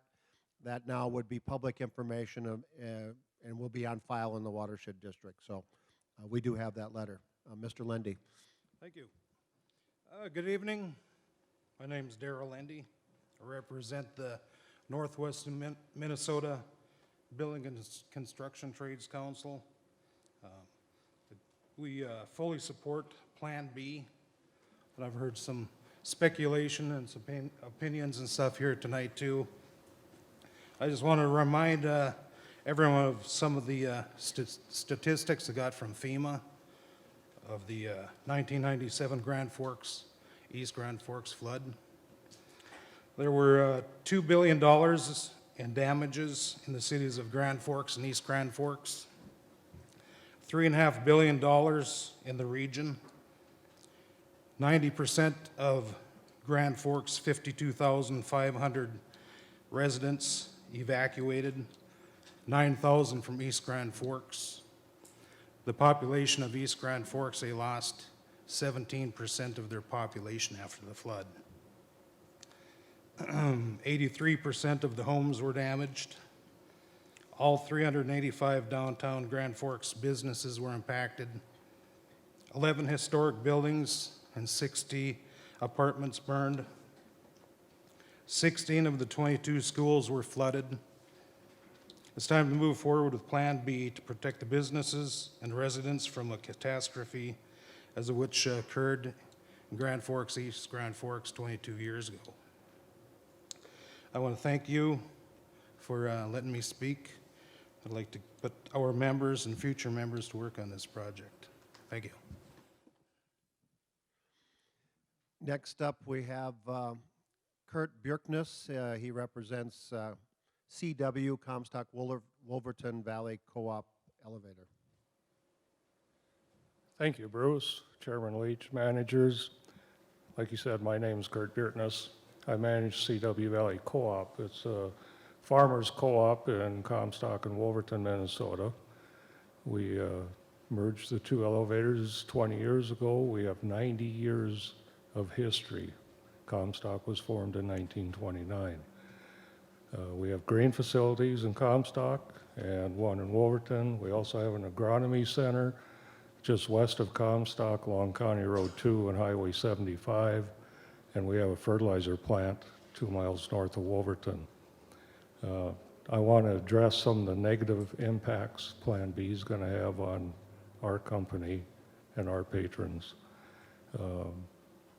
Our agronomy center, just west of Comstock, is going to be surrounded by County Road 2, which is going to be widened and cut into some of our property, Highway 75, and the levee and the ditch that run exactly on the edge of our property. I have concerns with that ditch filling with snow and ice, not letting water through, water coming up on our property, which is a chemical seed facility and a bulk fuel and retail pump facility. I believe there's environmental concerns with that. We also go to our fertilizer plant, which has been deemed to be in a maximum pool, Category 2, where we're now limited to expansion. We got it's an 8,300 ton dry fertilizer plant. That's going to be a risk of flooding. The environmental concerns are very, very important to consider. We also have the economic concerns with this. Our expansion, we've been growing, not leaps and bounds, but like I said, we've been around 90 years. We're growing. Our customer base is growing. Our expansion is going to be limited. We won't be able to expand our agronomy center. We're landlocked when this happens. Our fertilizer plant is in an area that will not permit us to expand. And once this Plan B is put in place, and if the dams are activated and this water goes over our patrons, the loss of inputs from chemical sales, fertilizer sales, fuel sales, seed sales, and the grain handle is probably going to put this company down. I don't know if we can handle that. I don't believe there's anything in place to mitigate the losses a company like this will handle. So I ask that you consider the negative impacts on a business like this when you consider the permit. Thank you.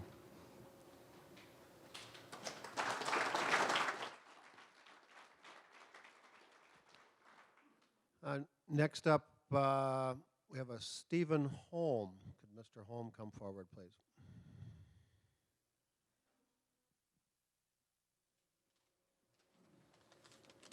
Good evening.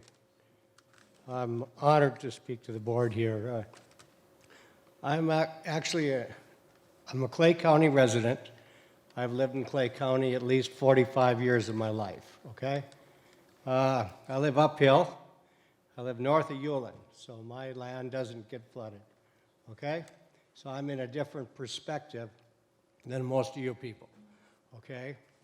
I got a kid in the National Guard, so as far as your flooding, and we've been down here and helped sandbag several times. They hauled my kids in the school buses down here, okay?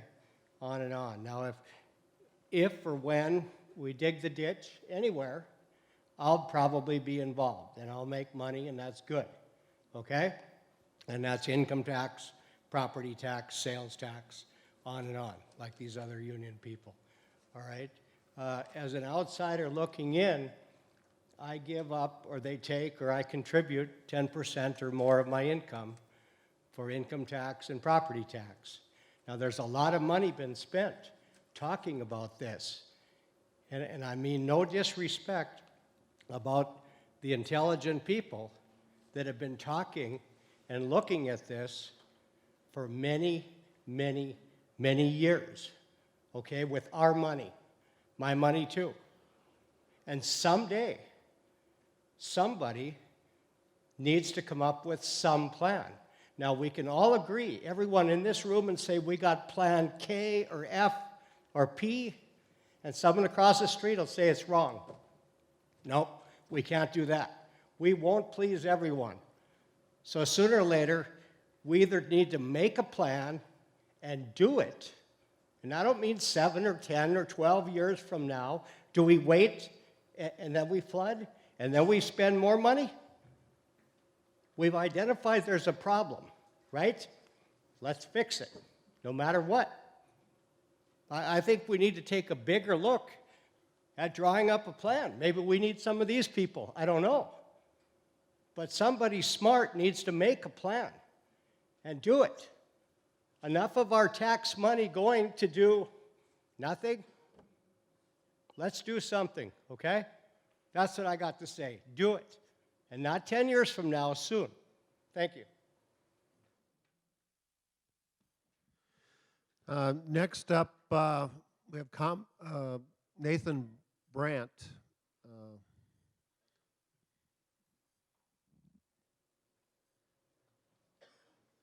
Good evening. Thank you for giving us the opportunity to talk. I'm going to give you a little perspective. When I see yellow vests, normally I feel like I'm at home. I'm a construction worker. In 2009, I put my vest on, I got in an excavator, and I was building clay levees in Moorhead. And I had people grabbing their young children and their belongings and asking us, stopping us, and asking us to save their homes. I'm a Richland County resident for 43 years. I'm the mayor of a town in Richland County. And due to this joint powers lawsuit, our town's been assessed 3 times in 7 years for more money. And we're starting to see the older folks in our town being pushed out of our town because of this. Every spring we have, depending on the snowpack, like everybody else, either minor or major flooding in our town. We have it every year. And what do? We get excavators and we open the ditches and get the water to the wild rice, get it away from us. A lot of grandpas will tell you whiskey's for drinking, water's for fighting. Farmers, you know that. So we're trying to get the water away from us. And where does that water go? It goes to Fargo. And I think in 2009, it really hit me about flood protection. Being the mayor of my town, seeing people's basements fill up, watching our streets corrode. It's something that hits close to home. I respect every person that owns land in this room, I really do. There's a lot of passion in this room. People are coming out. It's past my bedtime, I know that. I don't know about anybody else. But, there's an issue here. There's a problem, and usually, as the mayor, I'm the one sitting there looking out at people that are angry. That was usually my role, so we're a little reversed tonight. But something that stuck with me my whole life from my grandpa was, you got to do what's best for most. And in this case, my opinion, which is just my opinion, is we need to do a diversion to protect people in the Fargo-Moorhead area. And I know that's to the expense of other people. Perfect world, we wouldn't have to worry about this, but the unenviable task you guys have is to what's best for most. Thank you.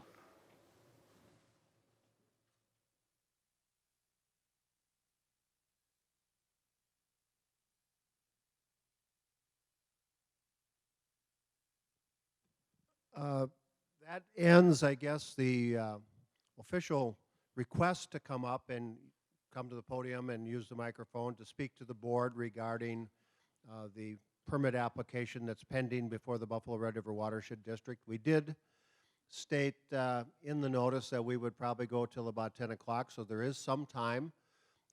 So if people would like to come forward, please try to obey the 2-minute rule, and we'll take some comments because we are a little ahead of schedule, so we'll continue discussions.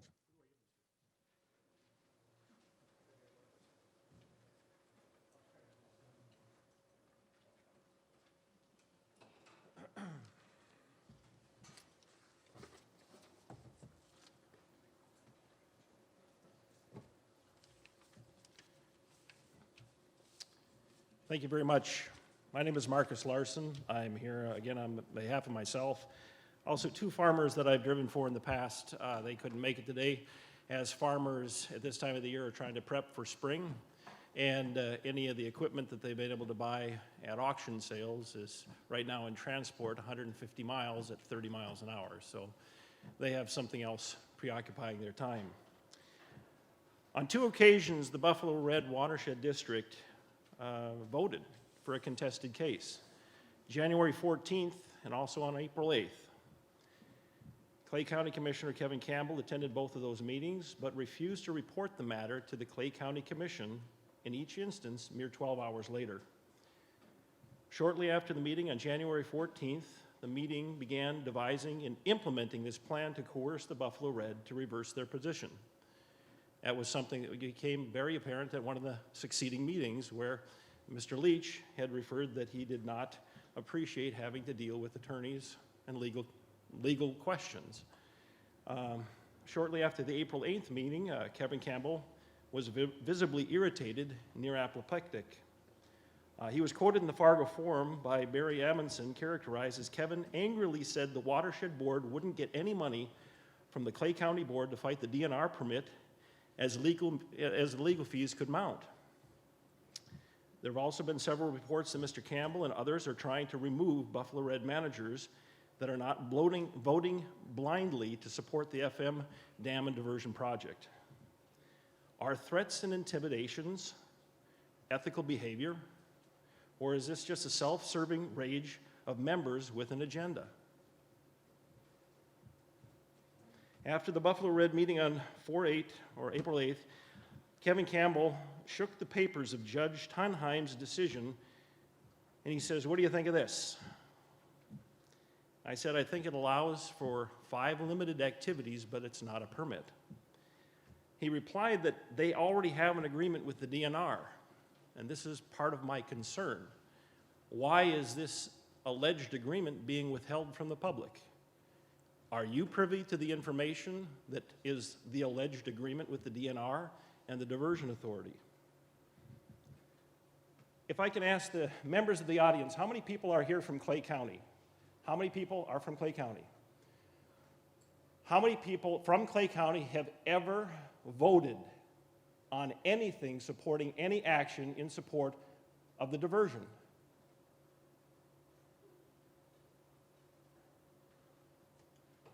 So no ballot in the last 10 years has contained any measure empowering anybody from Moorhead to support the diversion.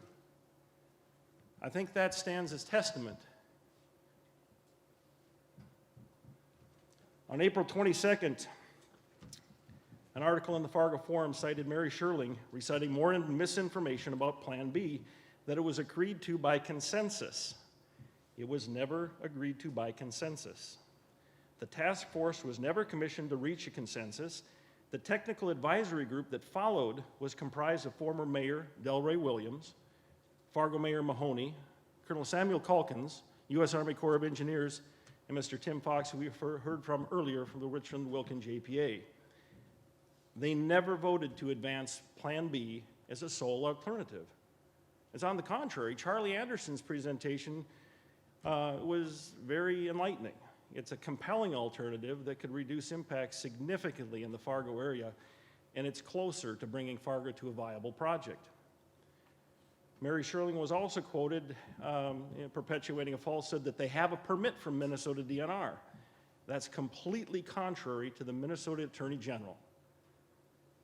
Pursuant to Minnesota Statute Section 103G.311, upon the filing of a valid contested case hearing, the order issuing the permit is no longer valid, and the permit is put into abeyance and ceases to be valid. I'm going to repeat that. Upon the filing of a valid contested case hearing, the order issuing the permit is no longer valid. Mary Sherling also said that this project has been thoroughly studied and vetted. That's also a misleading statement. The contested case will reveal exactly why, and the Minnesota DNR released this conditional permit. If this was truly a permit, there wouldn't be 54 conditions that they need to meet. I'm just about wrapping it up. These are personal attacks? No, they're public. I'm sorry, Mr. Leach, but these are public informations. Every manager of this watershed has a duty to resist the political pressures that are being brought to bear on you, especially by these project proponents that have an agenda that is inconsistent with Minnesota law. I urge you to convey to the Minnesota DNR at your earliest convenience that you're moving forward with the contested case.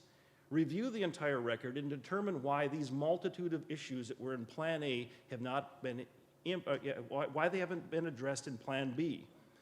The loudest voices in support of the Fargo Dam and diversion, peddling false and misleading information, instills very little faith that the project sponsor is going to treat private landowners with the respect and the dignity and the financial mitigation that they deserve or are entitled to. Maintaining this contested case ensures that due process will be observed. It ensures that the cemeteries where people have been laid to rest by generations before us, every veteran that gave us, laid down their life for us to be able to stand in a meeting like this and actually articulate our concerns, so that those mitigations are going to be taken care of, so that ice jams aren't going to float ice across and destroy headstones. How will that be paid for generations to come? Clay County residents deserve better than angry rantings of bullies that parse information, engage in political mischief to advance a will without the constituent support or any legal vote giving them that power. Thank you very much.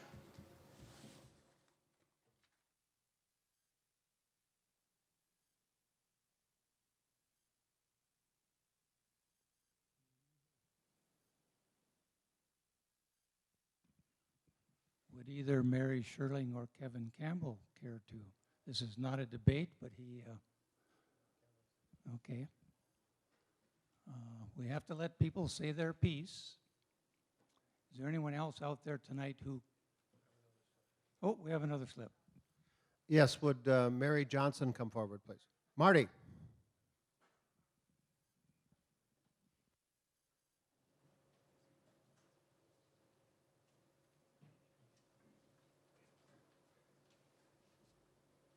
Name's Marty Johnson. I live south of Horace, North Dakota. We're in the buyout situation, but that's not what I'm going to discuss. When this project started, it didn't make downstream conditions. That was going to almost stall this project. So they took their problem downstream and moved it upstream to the Richland-Wilkin area. They ran into more problems. So they thought, all right, we'll just move it from there. Now they've got Plan A, now B. They haven't fixed the problem since day one. They've just kind of slid it off to the next available spot, hoping they'd get their permit in, and then they wouldn't have to fix no problems. If they're really diligent on protecting the region, fix the problems. Secondly, they've done marvelous dike work, permanent dike work in the city of Fargo. They only did half of it. Now, if you build a dike around your farm, do you only build half of it and hope the floodwaters don't circle around you? I think they were scared that if they finished the dike work, the diversion would no longer be needed. And the next thing is, we've seen 1.8, 2.2, 2.7. They're behind the curve. They're using 2018 prices. 2018 prices are off the books.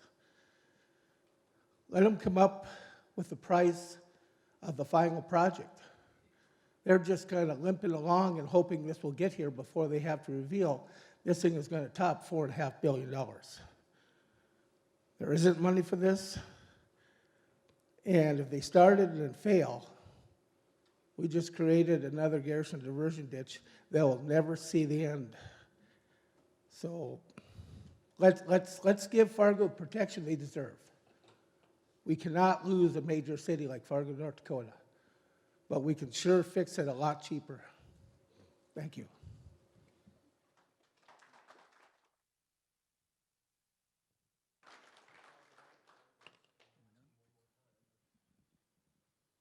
One more chance. Anyone wants to come up and speak civilly to the group?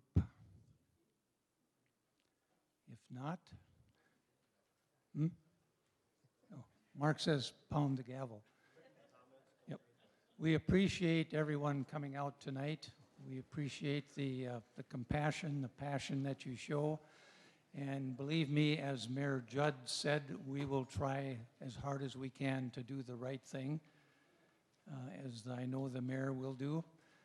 Written comments, we will accept them until May 10th.